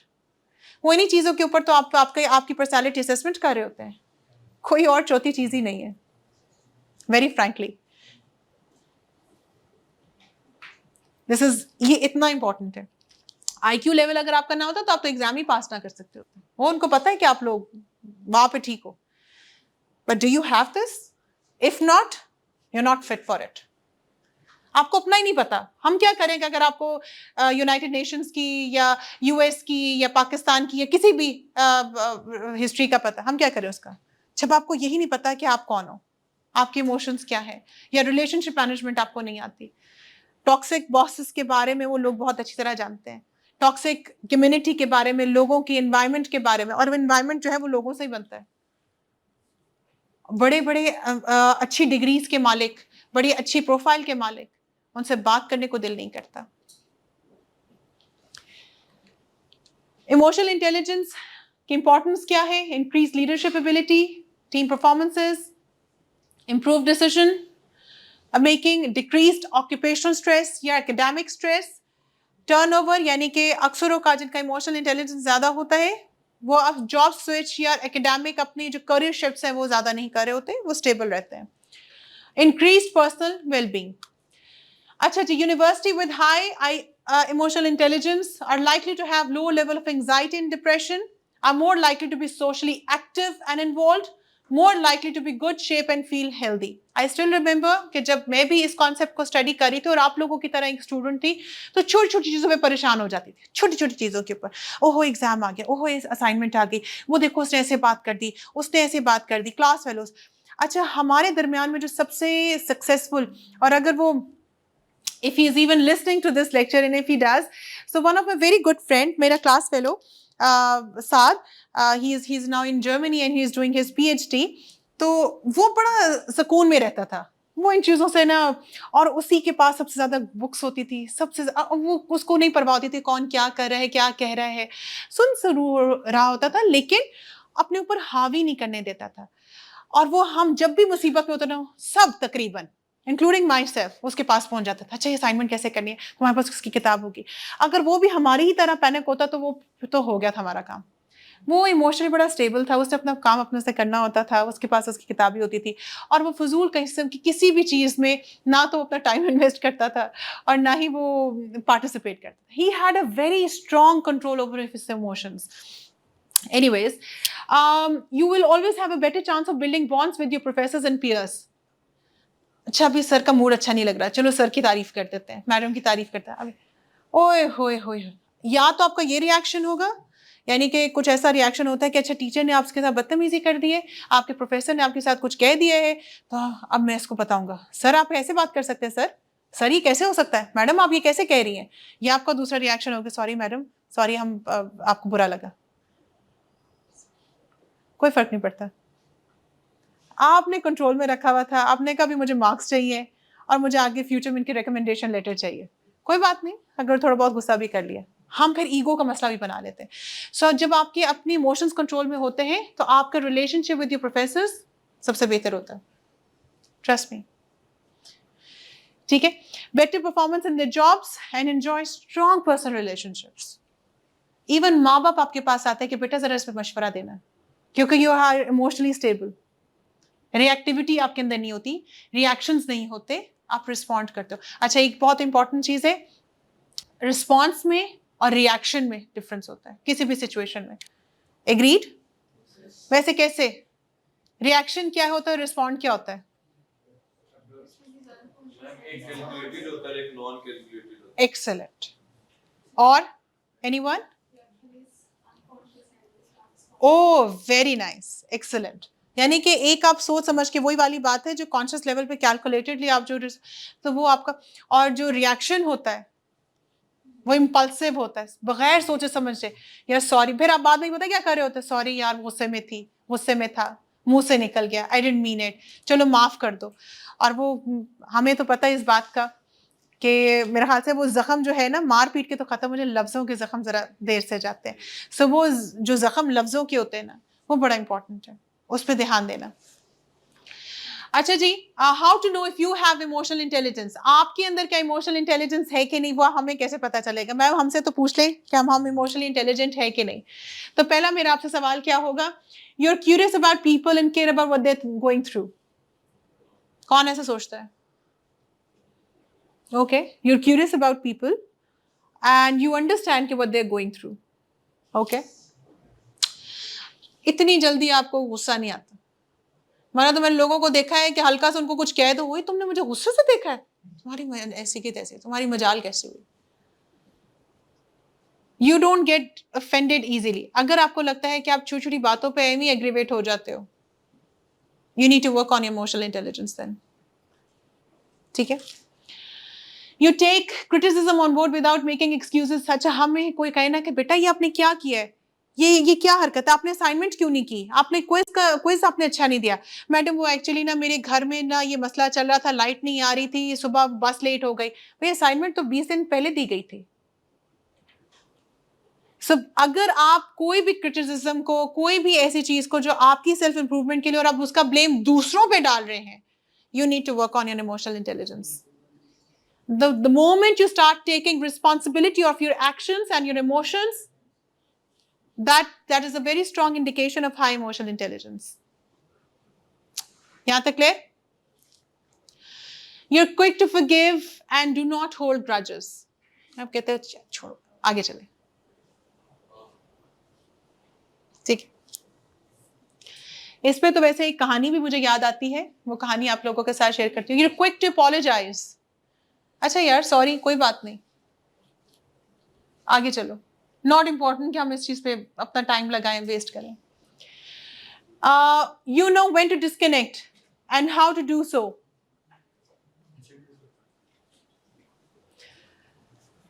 Sir अस्सलाम वालेकुम. Student आए हैं तो जी जी जी जी जी. Right, you're a good listener. कौन है यहाँ पे जो is a good listener? अच्छा, very nice, excellent. You're open-minded and slow to judge. Judge नहीं करते लोगों को एकदम कि यार ये तो है ही फजूल, ये तो है ही बदतमीज. हाँ जी, okay. Only just few hands, बस बाकी सब मानते. अच्छा, दिस इज ऑल्सो इंपॉर्टेंट, ये सेल्फ रिकग्निशन कि ये हमारे अंदर एबिलिटी नहीं है and we need to work on it. I swear आप 50% उस प्रॉब्लम को हल कर चुके होते हो. You can deal with the toxic people without getting frustrated. हमारे बॉसेस, घर में बहुत सारे ऐसे लोग होते हैं, आपकी अम्मी परेशान हो रही होंगी, आपके बहन भाई की देखो वो किस तरह की कोई बात कर गया, कह गया, आपके ऑफिस में, आपके कॉलीग्स में से, आपके फ्रेंड सर्कल में, and you know how to deal with them without getting frustrated. लेकिन हम परेशान हो जाते हैं, हम बात करते हैं, हम उसके बारे में जरा 2-2 दिन तक गॉसिप्स करते हैं, फोन पे डिस्कस कर रहे होते हैं, मैसेजिंग कर रहे होते हैं, और फिर हम वो टाइप करते हैं, फिर डिलीट करते हैं, और फिर कहीं पे जाके रात को भेज ही देते हैं. सो अगर आप लोगों के पास ये कंट्रोल नहीं है, सो दैट मीन्स कि कहीं पे कहीं इमोशनल इंटेलिजेंस में सेल्फ मैनेजमेंट का component you need to reflect on it. एक होता है कि कोई टफ कॉन्वर्सेशंस होती हैं, आप कहते हो कि यार छोड़ो बात ही नहीं करनी, but it is important to communicate. Assertive communication is another topic जिस पे कभी जिंदगी कोई और लेक्चर हुआ उस पर बात करूंगी कि असर्टिव कम्युनिकेशन को यूजुअली लोग नेगेटिव कोनोटेशन में अंडरस्टैंड कर रहे होते हैं कि शायद असर्टिव कम्युनिकेशन का मतलब है कि आप रूड हो गए, आप बदतमीज हो गए क्योंकि आपने दिल की बात कर रहे हैं या अपना एक पॉइंट ऑफ व्यू जो है शेयर कर रहे हैं. अगर तो उसमें आपकी टोन बदतमीजाना है और उसको कंट्रोल करने का है तो वो असर्टिव कम्युनिकेशन नहीं है. लेकिन अगर आप ये कहते हैं कि मैं आपकी बात को रिस्पेक्ट करता हूँ, मेरा पॉइंट ऑफ व्यू सिर्फ इतना था, और इतनी सी बात करके आप पीछे हट जाते हैं कि नहीं जी वो बार बार आप एक ही बात को रिपीट करें, तो वो आप असर्टिव कम्युनिकेशन से आप हट जाते हैं. So anybody with low emotional intelligence, somebody who is trying to suppress and ignore, या उससे वो चाहता है कि मैं इस कॉन्वर्सेशन का पार्ट ही ना बनूं, so that person I think that holds low emotional intelligence.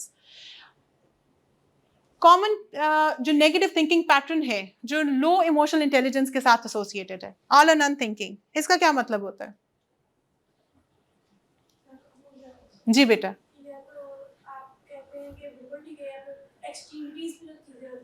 बिल्कुल ठीक है. कोई एग्जाम्पल बेटा.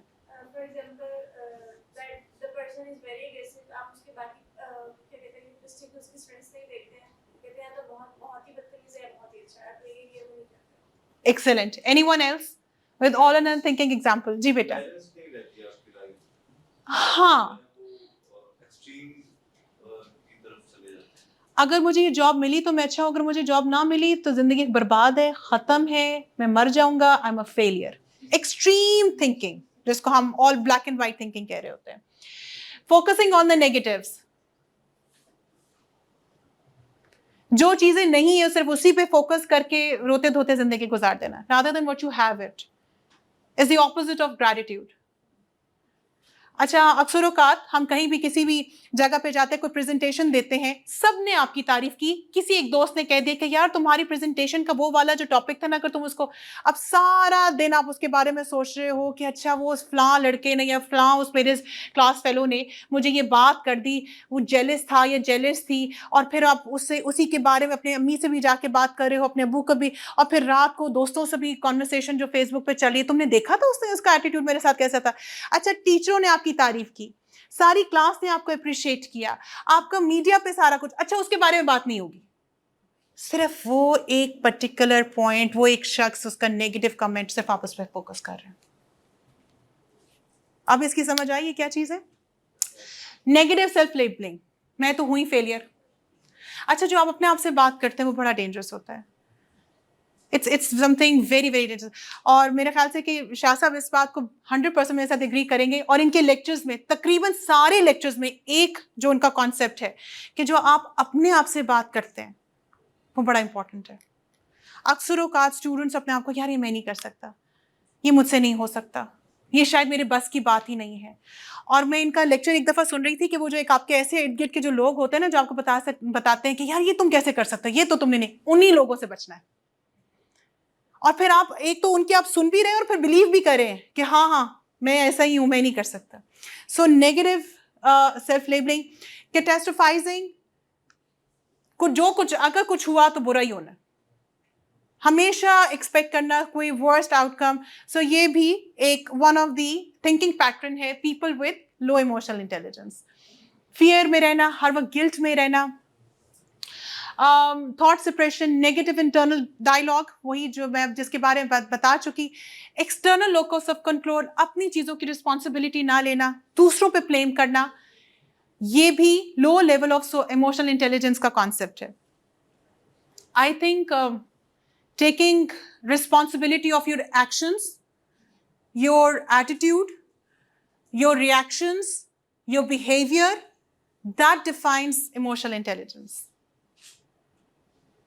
अच्छा चलिए, इसको, इसी बात को, ये जो मैंने आपसे बड़ी वो एक किताबी बात कर दी, इसी बात को हम ज़रा डिस्कस करते हैं कहानी के साथ। एक दफ़ा एक शाम को एक बहुत ही बिजी एग्जीक्यूटिव, चले उसका नाम रख लेते हैं असद, वो अपने काम से थका हारा अपने घर की तरफ जा रहा था, तो सड़क के किनारे एक चाय के स्टॉल पे जाके रुक गया। वो चाय का घूंट पिए और देखे कि एक बूढ़ा वहाँ पे जो चाय वाला है वो हर एक को बड़े खुश अखलाकी से सबको सलाम करे और सबको चाय पेश करे, रिगार्डलेस के लोग उसके साथ कैसा रवैया रखते हैं, उसके सलाम को इग्नोर करते हैं, अच्छी तरीके से बात करते हैं, नहीं करते, लेकिन वो हर एक से बड़े अच्छे अखलाक के साथ उनको चाय पेश करता है। तो जब वो चाय पी रहा तो देखता है एक नौजवान आता है और बहुत ही मामूली सी बात के ऊपर उससे बदतमीजी भी करना शुरू कर देता है, उस पर रिएक्शन, और वो बड़ा ही उस पर गुस्सा करना, उससे चीखना चलाना और उससे आवाज़ ऊंची कर लेता है। वो देखता है कि वो जब चाय पी रहा होता है, वो देखता है बाबा जी बड़े आराम से, बड़े पुरसकून से उसकी बात सुनते हैं और फिर उससे माजरत करते हैं और फिर मसले का हल बताते हैं और फिर उसका मूड ठीक करने के लिए मुफ्त की चाय भी पेशकश कर देता है। वो नौजवान उसके पास जाते हैं और वो कहते हैं कि बाबा जी आपको गुस्सा नहीं आया, वो बंदा आपके साथ बदतमीजी कर रहा था। तो उस बूढ़े शख्स ने जो दे रहा था, चाय दे रहा था, उसको कहता है कि मैं काबू नहीं पा सकता कि लोगों के रवैयों पे मेरा काबू नहीं है, मैं कंट्रोल नहीं कर सकता लोग कैसे रिएक्ट करते हैं, लेकिन मैं अपने रद्द अमल पर मेरा पूरा काबू है। मैं कंट्रोल कर सकता हूँ कि मैं कैसे रिएक्ट करता हूँ। किसी का गुस्सा मेरे पीस ऑफ माइंड को कभी ख़राब नहीं करेगा। मैं फिर रिपीट करती हूँ कि उसका जवाब क्या था। दूसरे लोग कैसे रिएक्ट करते हैं इस पे मेरा कंट्रोल नहीं है, मेरा रद्द अमल क्या है उस पे मेरा कंट्रोल है, और किसी का गुस्सा मैं इजाज़त नहीं दूंगा अपने आप को कि वो मेरा पीस ऑफ माइंड ख़राब करे। ये बहुत बड़ी बात होती है अंडरस्टैंड करना, कि लोग क्या करें आप उसको कंट्रोल नहीं कर सकते। मैंने शुरू के लेक्चर में आपसे क्या बात की थी मेरा बेटा, आप लोगों से एक चीज़ मैंने कहा था, ज़िंदगी में मुश्किलात आएंगी। क्या कहा था कि हर मोड़ पर जिस लाइफ की सिचुएशन में हो, आपको चैलेंजेस आएंगे। आप उन चैलेंजेस को रिएक्ट कैसे करते हैं, उस पर रिस्पॉन्ड कैसे करते हैं, आपका एटीट्यूड क्या है, आपका परसेप्शन क्या है, ये मैटर करेगा। अच्छा जी, how to improve your emotional intelligence, वो कैसे कैसे कर सकते हैं, बताएं जी। अभी मैंने आप लोगों के साथ काफ़ी चीज़ें शेयर की, आप लोगों के साथ काफ़ी गपशप भी की। आप लोगों को क्या लगता है कि हम इसको कैसे इम्प्रूव कर सकते हैं? अच्छा, वैसे बाय द वे, ये जो मैंने आप लोगों की आपके साथ एक कहानी शेयर की, आप लोग होते आपके साथ इस तरह कोई एक मामूली सी बात पर कोई चीखना चिल्लाना शुरू कर देता, बदतमीजी करना शुरू कर देता, आप कैसे रिएक्ट करते?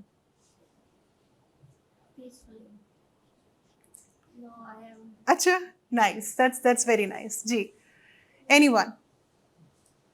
आई थिंक इससे बैटल करने का जो सबसे बेहतर तरीका वो ये है कि किसी भी सिचुएशन के अंदर just need a moment to think. आप एक छोटी सी मोमेंट जो है अगर सोचने के लिए दें तो कुछ थोड़ी देर कुछ चीज़ें जो है वो बेटर हो सकती हैं, उसकी निस्बत जो अपना रिएक्शन होगा। ठीक है, अगर आपके साथ, मेरा सवाल क्या था कि अगर आपके साथ इस तरह कोई आके एक बहुत ही मामूली सी बात पर चीखना शुरू कर दे, बदतमीजी करे, तो आप कैसे रिएक्ट करेंगे? समझे कि वो बाबा आप है और आप कुछ बेच रहे थे। स्टार्टिंग में तो मेरा ऐसे अब्रप्टली होता था रिएक्शन, लेकिन मैंने ये खुद अपने ऊपर अप्लाई की ये चीज़ कि मैं इस तरह सोचता था कि मैं इस सिचुएशन को बाद में डील कर लूँगा। ये जो गुस्सा मुझे आ रहा है तो मैं इससे शाम को इससे झगड़ लूँगा, कल झगड़ लूँगा इससे, लेकिन पूछूंगा जरूर, लेकिन अभी छोड़ूंगा नहीं। ये बात थी। चलो, दैट्स नाइस। मैं रिस्पॉन्ड कर देता था उस मूवमेंट से, तो तब तक वो चीज़ वो गुस्सा ठंडा हो जाता और जो सिचुएशन खराब हो। एक्सेलेंट। आप में से कोई और? जी जी बेटा।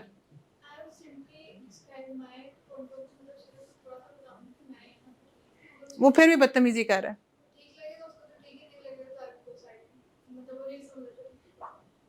लेकिन वो बदतमीजी कर रहा है, फिर? Excellent, very nice. और कोई? अच्छा जी, so coming back to this कि how can you manage, and ये हमारा लास्ट कॉन्सेप्ट है जो हम जिसको डिस्कस करने लगे।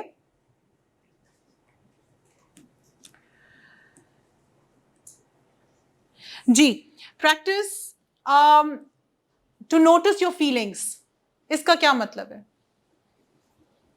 अगर मैं आप लोगों से यहाँ पे खड़े होकर तो आप लोग सो जाएंगे, so I want you to participate. इसका क्या मतलब? The first and the fourth most important thing. जी,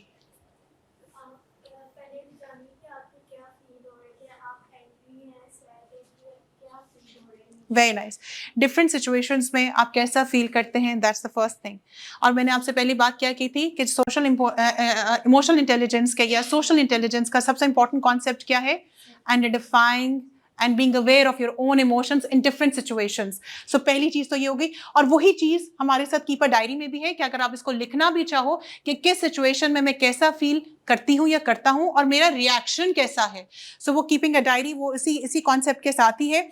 अच्छा जी, so basically identification of the events है, सिचुएशन है, फिर ये देखना है कि आपकी नींद क्या पूरी थी कि नहीं पूरी थी, आप किस सर्कमस्टांसेस से गुजर रहे थे जिसकी वजह से ऐसे रिएक्ट हुआ और क्या नहीं।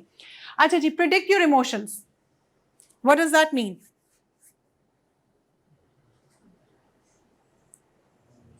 किसी को देख के अपना अंदाजा लगा सकते हैं इस सिचुएशन को मैं कैसे डील करूं। Partially right. Anyone else? इसी से ही रेलेवेंट है। अपने इमोशंस को परखिए। ठीक है, जब आपने ये आइडेंटिफाई कर लिया कि डिफरेंट सिचुएशंस में आप कैसे फील करते हैं, किन सिचुएशंस में आपके इमोशंस किस तरह ट्रिगर होते हैं, वही चीज आपको हेल्प आउट करेगी टू प्रिडिक्ट कि अगर इन्हीं सिमिलर सिचुएशंस में आप फ्यूचर में कैसे प्रिडिक्ट करेंगे।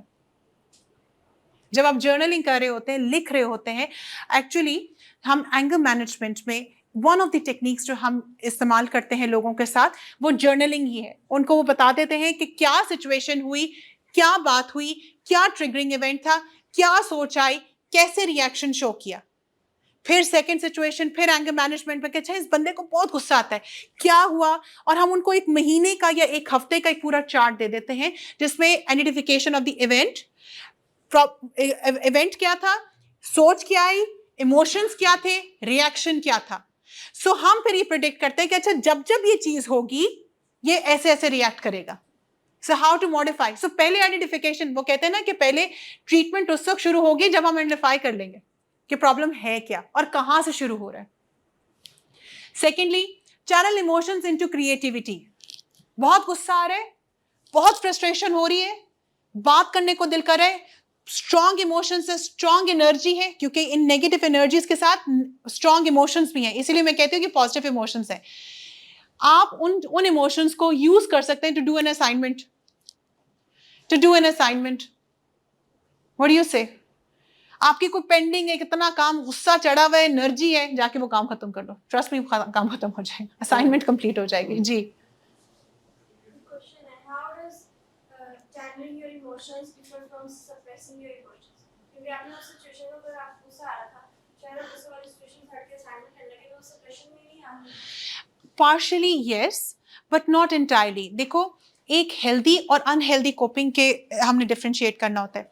यहाँ पर मेरे बेटे ने एक एग्जांपल दी, कहता है कि मैं उसको छोड़ूंगा नहीं, मैं बाद में उससे जरूर निपटूंगा. हुआ क्या कि मैंने जब बाद में उसको देखा, वो इंटेंसिटी ऑफ इमोशंस वो कम हो गई. निपटा शायद मैं बाद में जरूर कि भाई तुमने मेरे साथ ज्यादती की थी, करना नहीं चाहिए था. मैं उस वक्त रिएक्ट करता तो मेरा रिएक्शन शायद और तरह के हो. तुम्हारी मजाल कैसे हुई, तुमने मुझे इस तरह बात की, तुमने मुझसे ऐसे रिएक्ट किया. आपको बात समझ आई? There is a concept of what I call it sleep over it. कभी दो बंदों के दरमियान में झगड़ा हो रहा हो ना, गुस्सा बहुत आ रहा हो, तो यूजुअली मैं कहती हूँ कि अच्छा यार इसको ना सुबह निपटना. अब होगा क्या, मैं आपको सप्रेस करने को नहीं कह रही, हल्का सा डिस्ट्रैक्ट करने को कह रही हूँ. जो सो जाओ, सुबह जब आप देखोगे मसला वही होगा, बदतमीजी हुई थी, आपका रिएक्शन जरा डिफरेंट हो जाएगा, आप उसे निपट जरा जल्दी. सुबह जब उठोगे ना चाय के साथ और नाश्ता करोगे, फिर आप कहोगे यार रात को जो तुमने बात की थी ना नामुनासिब थी. अगर आप उसी चीज का उसी वक्त रिएक्शन दे देते, झगड़ा 10 दिन तक जाना था. तो इस कॉन्सेप्ट को मैं कहती हूँ स्लीप ओवर इट. और मैं कभी भी इस चीज को नहीं कहूंगी, थॉट सप्रेशन को कभी भी मैं सपोर्ट नहीं करती. Very frankly, address your emotions, लेकिन अप्रोप्रिएटली इन हेल्दी वे. थोड़ा सा अगर आप उसको डिस्ट्रैक्ट करना पड़े तो वो भी कर सकते हैं. अच्छा जी, seeing failures as opportunity. Again मैं उनकी एग्जांपल लूंगी जो उन्होंने शेयर की. हर फेलियर आपको एक एक्सपीरियंस जरूर देता है. वो एक इंडियन ऑथर है, जैसे वो एक इंडियन यूट्यूबर की बात करते हैं कि नाकामी हमें हमेशा हमारे बारे में सिखा के जाती है, अगर आप ऑब्जर्व करना चाहें. जी जी बेटा. कैसे अपने आप को फेलियर से अपॉर्चुनिटी को देखते हैं कि फेलियर हमें अपॉर्चुनिटी देती है. अच्छा, याद रखना कि आज हम फेल हुए और आज ही हमें पता चल जाए, ऐसा नहीं होता. साल बाद पता चलता है कि अच्छा यार उस फेलियर के पीछे हमें ये नहीं पता था. साल, 6 महीने, 5 महीने, मैं एक एग्जांपल दे रही हूँ. ये नहीं होता कि उसी दिन ही पता चल गया और हमारे सामने जो है ना वो रिजल्ट आ गया कि जी आपका फेलियर थे से आपने ये सीखा. ऐसे नहीं होता, वक्त लगता है. उस टाइम अपनी इमोशन को कैसे कंट्रोल करें. हाँ, उस पर मैं आती हूँ, मैनेजमेंट पे मैं आती हूँ. राइट. Practice active listening. बोलो कम, सुनो ज्यादा. ट्रस्ट मी, बहुत ऑब्जर्वेशन होती है. Maintain a positive attitude and respond well to conflicts. और वो कॉन्फ्लिक्ट मैनेजमेंट पे अगेन एक पूरा लेक्चर हो सकता है. और वही वाली बात है कि rather than you react, respond. React नहीं करना, रिस्पॉन्ड करने. कॉन्फ्लिक्ट मैनेजमेंट का सबसे इंपॉर्टेंट ये चीज होती है. Emotional intelligence something you switch on, you do not switch overnight. यानी कि इमोशनल इंटेलिजेंस का कॉन्सेप्ट ऐसा नहीं है कि आज हमने सीखे और आज ही मैं आ गया. It requires a lot of consistency, practice and conscious practice. अच्छा जी, तो first thing is self awareness. वहां पे बेटी ने पूछा कि हम इसको कैसे कर सकते हैं, अपने इमोशंस को हम कैसे मैनेज कर सकते हैं. अगेन मल्टीपल फैक्टर्स हैं, मल्टीपल चीजें हैं, डिपेंडिंग कि आपने पहले तो आइडेंटिफाई करना है कि आपकी वजह क्या है. इसकी एग्जांपल मैं ऐसे दे सकती हूँ. मेरा एक लेक्चर है जो आपकी कासिम अली शाह फाउंडेशन की तरफ से ही है, इसी प्लेटफॉर्म से ही मैंने आप लोगों के साथ करवाया हुआ है. इसकी एग्जांपल मैं ऐसे देती हूँ, डिप्रेशन. तो आप मुझसे ये सवाल कर रही हो कि डिप्रेशन को मैनेज कैसे किया जाए. तो मैंने हमेशा ये कहा है कि पहले ये देखा जाए कि डिप्रेशन हो क्यों रहा है, उसके पीछे वजह क्या है. हो सकता है किसी का पास्ट एक्सपीरियंसेस काफी बुरे हैं, वो अभी तक आपके एडल्टहुड में वो रिजॉल्व ही नहीं हुए, तो आपकी ट्रीटमेंट मैनेजमेंट कुछ और हो जाएगी. हो सकता है डिप्रेशन आपके जेनेटिक्स से हो, एनवायरमेंट आपका बिल्कुल ठीक है, तो अब आपकी ट्रीटमेंट डिफरेंट हो गई। हो सकता है अभी रिसेंटली आपको कोई फेलियर हुआ हो जॉब में या रिलेशनशिप में, अब आपकी ट्रीटमेंट जरा डिफरेंट हो गई। सो डिपेंडिंग कि आपके जो इमोशन रिएक्शंस हैं, जो आपका एंगर है, फ्रस्ट्रेशन, उसके पीछे वजह क्या है, whatever works for you according to it. So वो अक्सर औकात एक टीवी प्रोग्राम में भी मुझे पूछा गया कि जी डिप्रेशन का क्या इलाज है। मैंने कहा डिपेंड करता है कि उम्र क्या है। अच्छा, इसकी एक और एग्जांपल और आसान कर देती हूँ। किसी को जब बुखार होता है तो आप क्या करते हैं, पैनाडॉल ले लेते हैं। हल्का बुखार हो तो पैनाडॉल, तेज बुखार हो तो आप हॉस्पिटल ले जाते हैं। सो अब डिप्रेशन में भी माइल्ड, मॉडरेट, सवेयर है। जिसको माइल्ड होगा काउंसलिंग, थोड़ा सपोर्ट, मॉडरेट होगा 4-5 काउंसलिंग, बहुत सवेयर होगा medication plus hospitalisation. So depend करता है कि इमोशंस की सेवेरिटी क्या है, वो आपको डिस्टर्ब कितना कर रहा है, वो आपकी डिसफंक्शनैलिटी में कितना पार्टिसिपेट कर रहा है, तो उसके मुताबिक ही अगेन उसकी स्ट्रैटेजीज होंगी। बहुत सारी स्ट्रैटेजीज हैं, कुछ strategies whatever works for you, उसके पीछे रीजन क्या है, आपके मुताबिक आपकी रिसोर्सेज क्या है। अब मैं ये कह सकती हूँ कि बेटा जी अगर आपको डिप्रेशन है तो फिजिकल एक्सरसाइज क्या करें, और जाके आप जिम ज्वाइन करें, जिम में आप स्ट्रक्चर ज्वाइन करें, या आप शेप्स ज्वाइन करें। और आप कहें मैडम हमारे पास पैसे ही नहीं है, हम कहाँ से लाएं, हमारे पास वक्त ही नहीं है। पैसे क्या, वक्त ही नहीं है, हम तो मेडिकल के स्टूडेंट्स हैं या XYZ स्टूडेंट्स हैं, तो हम क्या। तो इस तरह की बड़ी बड़ी खूबसूरत चीज़ें तो मैं आप लोगों को, whatever works for you according to your resources and depending कि उसकी सेवेरिटी क्या है और आपकी रिसोर्सेज क्या हैं। अच्छा जी, तो एम्पैथी, इमोशनल इंटेलिजेंस को अगर हमने स्टार्ट करना है, that comes with the self awareness and ability to understand your emotions, how you feel and why from the certain situations. अगर आप जानना चाहते हैं कि आपके अंदर आपकी ही बारे में सेल्फ अवेयरनेस है कि नहीं है, so I would like you to take a moment to think about any strong emotions that you felt आपने पूरे एक हफ्ते में पहले या आज के दिन ही बेशक पिछले एक हफ्ते में जो कोई भी स्ट्रॉन्ग, अच्छा भी हो सकता है, पॉजिटिव इमोशंस भी हो सकता है, नेगेटिव भी हो सकता है, गुस्सा भी हो सकता है, बहुत खुशी भी हो सकती है। So I want you to think of that situation जब आपको अपने स्ट्रॉन्ग इमोशंस जो आपने फील किए थे, and then I want you to think of it कि आपने उन इमोशंस को कैसे रिकग्नाइज किया था। बॉडी लैंग्वेज से, किसी ने आपको बताया, खुद से आपको पता था कि मैं ऐसा फील कर रहा हूं, आपको कैसे पता चला कि आप अच्छा ऐसा फील कर रहे हैं? खुद से कि किसी ने बताया था? खुद से ज्यादा तो पता चला था। ओके, बॉडी रिएक्शंस क्या थे? अगर गुस्से में थे या काम थे, जो भी आपका था। सो अगेन एक्टिविटी में यही है कि what was the strongest emotion you had experienced? Write down the accompanying body language, gestures and thoughts. Write down how you became aware of it. Learning to identify and label your emotions is something very important.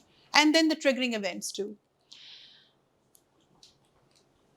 That helps you, basically that helps you to take responsibility of your own actions, of your own behavior, of your own perceptions. अच्छा जी, self management में again self management है इसका second concept, ability to use awareness of your emotions to stay flexible and positive.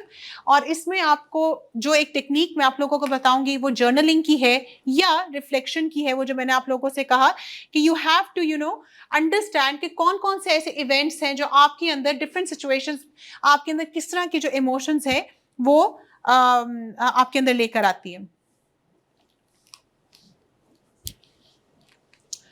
Social awareness, again, ability to accurately pick up on the emotions in other people, understanding what people are thinking and how they're feeling. एक बच्चा होता है ना, बड़ा परेशान होता है, उसकी एक गाड़ी टूट जाती है तो बड़ा रो रहा होता है। कहने को तो आप कहोगे यार ये कोई चीज़ है रोने की, लेकिन आप उसकी एज के मुताबिक कहते हो उसके लिए बहुत बड़ी बात है। सो आप फिर उसकी गाड़ी को पकड़ते हो, फिर उसको ग्लू से जाते हो, बाजार से जाके ग्लू लेकर आते हो, उसको जोड़ के देते हो, और बच्चा, उसकी दुनिया बदल जाती है, उसकी गाड़ी ठीक हो जाती है तो छोटी सी चीज ना। Empathy, that requires a lot of empathy. There is a difference between sympathy and empathy. इसके difference क्या है वैसे by the way? Sympathy और empathy जी। Sympathizing, sympathy में आप दूसरों को उसका point of view देखते हो कि वो क्या फील कर रहे हैं, मगर empathy में आप अपने आप को उस point पर रख कर सोचते हो, दूसरों के शूज में अपने आप को डाल के सोचते हो कि वो अगला बंदा कैसे फील होगा। सिंपैथाइज होता है कि आपने अपने आप को डिस्कनेक्ट किया होता है और आप कहते हो यार I am really sorry what you are going through, but you're not really putting yourself into other person's shoes. लेकिन empathy होता है कि यार मैं समझ सकता हूँ तुम क्या गुजर रहे हो क्योंकि मैं भी उस सिचुएशन से गुजर चुका हूँ। और मुझे ऐसा लगता है यहाँ पर जो बुद्धा का एक ये जो कोट है मुझे बहुत अच्छा लगता है। वो कहते हैं कि बच्चों के साथ ना बहुत कंपैशनेट और टेंडर, बूढ़ों के साथ भी बहुत ही कंपैशनेट टेंडर रहो, और जो बहुत वीक है और जो बहुत गलत है उनके साथ टॉलरेट करो, उनको भी टॉलरेट करो। मतलब जो कमज़ोर लोग हैं और जो गलत भी अक्सर औकात बात कर जाते हैं, तो अपने अंदर टॉलरेंस और पेशेंस लेकर आओ। क्यों? क्योंकि तुम लोग भी सब, हम सब कहीं ना कहीं ये या तो होंगे या तो थे या हैं। अगर आप चाहते हो कि आपके साथ नरम दिली रखी जाए, रहम दिली की जाए, तो वो भी आपसे भी एक्सपेक्ट यही कर रहे हैं। अच्छा, एम्पैथी क्वेश्चंस क्या क्या हो सकते हैं? अगर आप चाहते हैं कि लोग आपको एम्पैथेटिक समझें, तो आप क्या क्या क्या सवाल उनसे कर सकते हैं कि वो आपको एम्पैथी के उस डोमेन में लेकर आ सके। कैन यू से मोर अबाउट दैट? अच्छा, जो तुम मुझे वाकया बता रही हो, ये बता रहे हो, तो मुझे बताओ, अच्छा इसके बारे में और बताओ, डिटेल्स क्या थी, उससे पहले क्या हुआ था, बाद में क्या हुआ? Really, that's very interesting. और उसके बारे में चीजें आप मुझसे पूछते हैं, I wasn't aware of it, tell me more, I am curious about it, let's discuss in this thing. ये तो बहुत मुश्किल होगा, तुमने कैसे बर्दाश्त किया, तुम इसके बारे में मुझे बताओ। How do you feel about that, what about your concerns? अच्छा, एक तरीका ये होता है, फॉर एग्जाम्पल आप मुझसे अपनी कोई बात शेयर करते हैं, आप मुझे अपनी कोई दुख बता रहे हैं, अपना कुछ कंसर्न बता रहे हैं, और मैं ऐसे बैठी हुई हूँ और मैं यूं कर रही होती, अच्छा अच्छा, फिर अच्छा अच्छा, फिर क्या हुआ? That's not empathy. एम्पैथी सिर्फ लफ्जों से नहीं, आपकी बॉडी लैंग्वेज से भी आएगी। आपका डॉक्टर एक बहुत ही हाई प्रोफाइल डॉक्टर, आप उसके पास गए हो, आपने उसकी फीस भी बहुत अच्छी खासी भर दी, लेकिन वो आपकी पूरी बात ही नहीं सुन रहा, आप उसके पास दोबारा नहीं जाएंगे। वो कह रहे हैं अच्छा हाँ ठीक है, हाँ लाइए, देखिए ये दवाइयाँ ले लें और आप जाए, नेक्स्ट। नहीं, empathy is really understanding, stopping and understanding. एक दफा आपने तहम्मुल से उसकी स्टॉप होकर आपने उसकी बात सुनी, दैट्स एम्पैथी। हम वो करते ही नहीं है। अगला बंदा हमारी लफ्जों को कम, हमारी बॉडी लैंग्वेज को ज्यादा कैच कर रहा होता है। एक बच्चा जो होता है ना बेटा, वो लफ्जों को नहीं सुन रहा होता है, वो बॉडी लैंग्वेज को, जेस्चर्स को, माँ की वो मोहब्बत को, वार्मथ को अंडरस्टैंड करता है और उस पर रिस्पॉन्ड करता है। उसको क्या समझ लफ्जों की? हम इंसान है भी यही, इवन जानवर भी। अच्छा जी, relationship management, it helps with the conflict management. Conflict management में बहुत सारी और टेक्निक्स होंगी कि बड़े तहम्मुल से, असर्टिव तरीके से बात करनी है, टॉलरेंस लेकर आनी है, XYZ। Let me ask you one question, जो मैंने आप लोगों से शुरू में की थी, that will help you with the conflict management, a very very strong competent. That is कि जो आपकी फेवरेट पर्सनैलिटी है, कोई भी आपकी फेवरेट पर्सनैलिटी है, उसके एट्रीब्यूट्स, क्यों आपका फेवरेट क्यों है? एनीवन?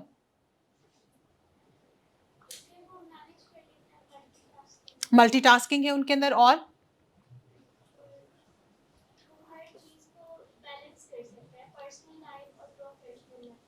एक्सेलेंट, और oh, she has the ability to understand you, excellent।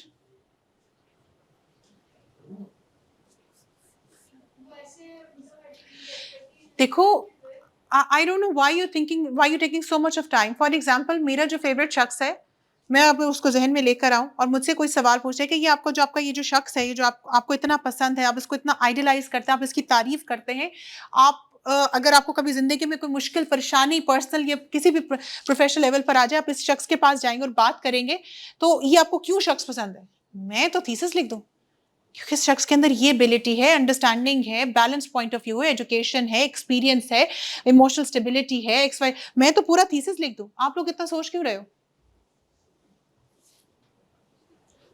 So I want you to go home, क्योंकि ऑब्वियसली लेक्चर का एक टाइम भी हमारे पास शॉर्ट है।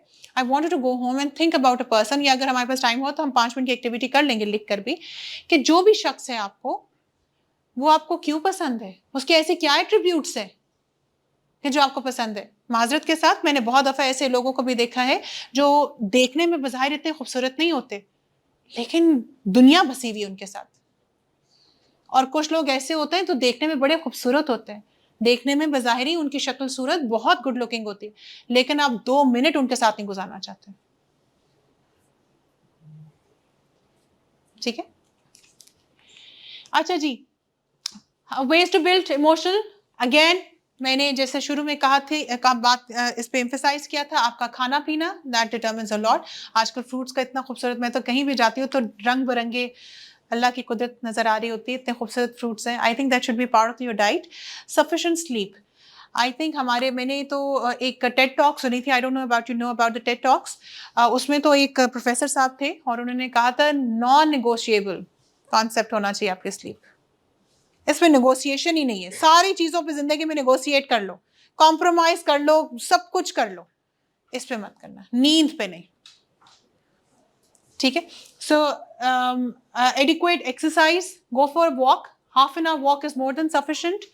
एंड देन अगर कोई ड्रग्स ले रहे हैं तो मत लेना। जैसे आप लोगों ने कहा मैडम आपने कह दी और आज से हमने ड्रग्स छोड़ दी। ऑन अ लाइटर नोट, अच्छा जी, मेडिकेशन, ये गूगल बाबा को जरा छोड़ दें। ये जो गूगल डॉक्टर है ना कि अच्छा सर में दर्द हो रही है, गूगल से देखते हैं कौन सी मेडिसिन है, और फिर गूगल ने जैसा कहा वो आपने कर लिया। प्लीज़ ये सेल्फ मेडिकेशन का कॉन्सेप्ट आप प्लीज़ अपने दूर रखें। कोशिश करें कि ये जो एनर्जी ड्रिंक्स है, आज देखो ड्रग्स में मैं बात कर रही हूँ, एनर्जी ड्रिंक्स भी आ जाती हैं। Anything that affects your nervous system, जो आपके सेंट्रल नर्वस सिस्टम को यानी कि आपकी ब्रेन एंड स्पाइनल कॉर्ड को अफेक्ट करता है, प्लीज़ उनको अपने जिस्म से जरा कोशिश करें दूर रखने। आपको पता है एक्सेसिव टी एंड कॉफी भी, मैं आप लोगों को कहीं दूर नहीं जाती मेरा बेटा, मैं आप लोगों को अपनी एग्जांपल दे देती हूँ। I want to stay humble while saying this कि मैं डिस्टिंक्शन होल्डर हूँ अपने मास्टर्स प्रोग्राम में और गोल्ड मेडलिस्ट भी हूँ। मुझे याद है कि आखिरी दिनों में जब मेरा थीसिस सबमिशन था और जब मेरे वाइवास थे और जब मेरे एग्जाम्स चल रहे थे, मैं इतनी कॉफ़ी पीना शुरू हो गई थी, सही रात होती, क्योंकि मेरे बच्चे भी थे उस वक्त में, मुझे बच्चों को सुला के फिर सही रात पढ़ना होता था और ऑब्वियसली नींद आती है वेरी फ्रैंकली। तो वो मैं कॉफ़ी पी के ना मैं अपने आप को जगाया हुआ था और मैं एग्ज़ाम्स दिए। एग्ज़ाम्स तो हो गए, उसके बाद जो मेरे साथ हुआ था, मैं बहुत बीमार पड़ गई थी। It's not funny to you know जो आप अपने नर्वस सिस्टम के साथ जो आप खेलते हैं। Excessive coffee, excessive T, excessive Coke, Pepsi, इसके अंदर कैफीन है, इसलिए मैं कहती हूँ ज़रूर इंजॉय करो चाय बहारा कॉफ़ी, लेकिन एक्सेसिव नहीं। क्या पूरा मग बना के ना पूरी रात उसको पी रहे हो, इफेक्ट करता है। ठीक है, अच्छा जी, physical exercises, taking short breaks. अच्छा, ये शॉर्ट ब्रेक्स का कॉन्सेप्ट मैंने ये लोगों को देखा है बेटा, ये आखिरी बात आप लोगों के साथ कर रही हूँ, फिर आप लोगों के क्वेश्चन आंसर्स, आप लोगों की कोई अगर डिस्कस करना चाहो, कोई केस स्टडी आप खुद से शेयर करना चाहो, कुछ ऐड करना चाहो, मैं वो सुनूंगी। शॉर्ट ब्रेक्स के बारे में मैंने लोगों को देखा है कि लोग ब्रेक्स कैसे लेते हैं। गर्मियों की छुट्टियां होंगी ना तो घूमने फिरने जाएंगे, ये होगा ना तो फिर जाएंगे। अच्छा, हम जो है ना साल में जो हमारा ट्रिप होता है ना वो हमारा ब्रेक होगा। आप मुझसे अगर पूछेंगे तो मैं पता कब ब्रेक लेती हूँ? Every day I take break. अगर मैं नहीं लूँगी मैं अगले दिन काम नहीं कर सकती, मेरी आवाज़ ही आपको नहीं आएगी, आप मुझसे सुन ही नहीं सकोगे। Every day I take break. वो आधा घंटा मेरा है, मैं उस आधे घंटे में वॉक करूँ, मैं म्यूज़िक सुनूँ, मैं तस्बीह करूँ, व्हाटएवर वर्क्स फॉर मी, वो सब मेरा जो दिल करेगा।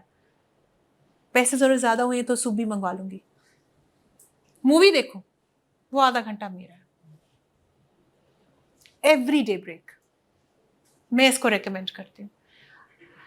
आप ठीक हो तो आपके घर, आपके इर्द गिर्द के सारे लोग ठीक हैं, और ऐसा मैग्नेट आप बन जाते हो बेटा कि हर कोई आपसे दोस्ती करना चाहता है, आपके घर वाले आपके दीवाने होते हैं। अपने आप को ज़रूर रेस्ट देना है, अपने आप को टाइम ज़रूर देना है। मैं हमेशा हर बच्चे से पूछती हूँ, जो भी मेरे पास कोई बच्चा आता है परेशानी के साथ आता है कि मैडम यही जो बातें होती है कि मुझे एंग्जाइटी होती है, मुझे डिप्रेशन होता है, ये चीज़ें हैं, बहुत सारी बातें हैं जो अपने माँ बाप से नहीं कर सकते। जनरेशनल डिफरेंसेस की, ये नहीं कि बुरे माँ बाप हैं, वो अंडरस्टैंड नहीं कर सकेंगे, उनकी नॉलेज एक्सपीरियंस, हमारी नॉलेज एक्सपीरियंस डिफरेंट है। तो मुझे बड़ा वो दिल घबराता है मेरा, उदासी होती है, ये होता है वो होता है। तो मैं उनसे 2 सवालात करती हूँ, आपका कोई बेस्ट फ्रेंड है? अच्छा, बेस्ट फ्रेंड भी कितना आपसे बेस्ट, वो भी तो अपनी जिंदगी में इन्हीं चीजों से गुजरा होगा। और दूसरा, अपने ख्याल रखने के लिए आप क्या कोप करते हो, क्या करते हो, व्हाट डू यू डू? कुछ भी नहीं। मोबाइल नहीं, मोबाइल नहीं, that's not a break. Break is going for a walk. छत पे चले गए, म्यूजिक सुन लिया, जरा एंजॉय कर लिया, वॉक पे गए, फिर तस्बीह कर ली, व्हाटएवर वर्क्स फॉर यू, जिससे भी आपको सुकून मिले। They don't take breaks. ये कैसे हो सकता है? ये तो वही वाली बात होगी कि मैं आपसे कहूँ कि बेटा ब्रेकअप जी वो हफ्ते बाद हम नहीं हफ्ते बाद क्यों? कौन सा डॉक्टर ये कहता है कि हफ्ते के बाद एंड में आके अपनी नींद पूरी करो 8 घंटे की? अगर हर रोज 2-2 3-3 घंटे की नींद पूरी करो तो काफी है। कोई एक ऐसा डॉक्टर दुनिया का लाके मुझे दिखा दो, मैं कहूंगी वाह, ये तो मेरी सारी फिलॉसफी चेंज हो गई। सब डॉक्टर्स कहते हैं हर रोज अच्छा खाना है, हर रोज टूथब्रश करना है, हर रोज एक्सरसाइज करनी है, हर रोज अपनी नींद पूरी करनी है। कोई ये नहीं कहता, ये आपके बेसिक्स हैं, बेसिक आपकी बायोलॉजी है। कोई एक शख्स कहे कि हाँ चलो ठीक है आज अच्छा खाना ना खाओ, आज बर्गर पिज्जा खा लो, कल फिर 4 दिन के बाद अच्छा खाना खा लो, चला हफ्ते के एंड में जाके ना सब्जियां खा लेना और फ्रेश वेजिटेबल्स और बॉइल्ड वेजिटेबल्स खा लेना। कोई नहीं कहता। Every day it should be a part of your diet. So आप अपना आपका कैसा ब्रेक्स में कैसे लेते हैं, it should be a part of your every day. 10 minutes बेशक। You want to dance, go ahead dance. You want to sing, sing. लोग क्या कहें, कुछ नहीं कोई कहता, कोई नहीं कहता कुछ। ठीक है, I hope it was informative. And secondly याद रखिएगा कि अगर आपके इमोशंस आपके हाथ में नहीं है और आपको अपने बारे में ही आपको you are not self aware about your own perceptions, attitude, आपका अपना ही इमोशंस पे कंट्रोल नहीं है, जिंदगी में आपके पास कितना पैसा है, कौन सी फैमिली बैकग्राउंड से आप है, it's not going to matter and you not going anywhere far. आपको लोग एंड में पसंद नहीं करेंगे। आपको लोग इसलिए उसी वक्त पसंद करेंगे जब आपका सेल्फ कंट्रोल होगा, आपकी सेल्फ अवेयरनेस होगी, आपको एबिलिटी होगी, आपको अपने सेल्फ मैनेजमेंट की और रिलेशनशिप मैनेजमेंट की, और यही चीज़ें आपको हेल्प आउट भी करती हैं आपके गोल अचीवमेंट में भी। फजूल और गैर ज़रूरी बातों में, एक्टिविटीज़ में आप पार्टिसिपेट भी नहीं करते, अपनी एनर्जीज भी नहीं लगाते। Thank you so much and I wish you all the best for your future. Thank you बच्चा।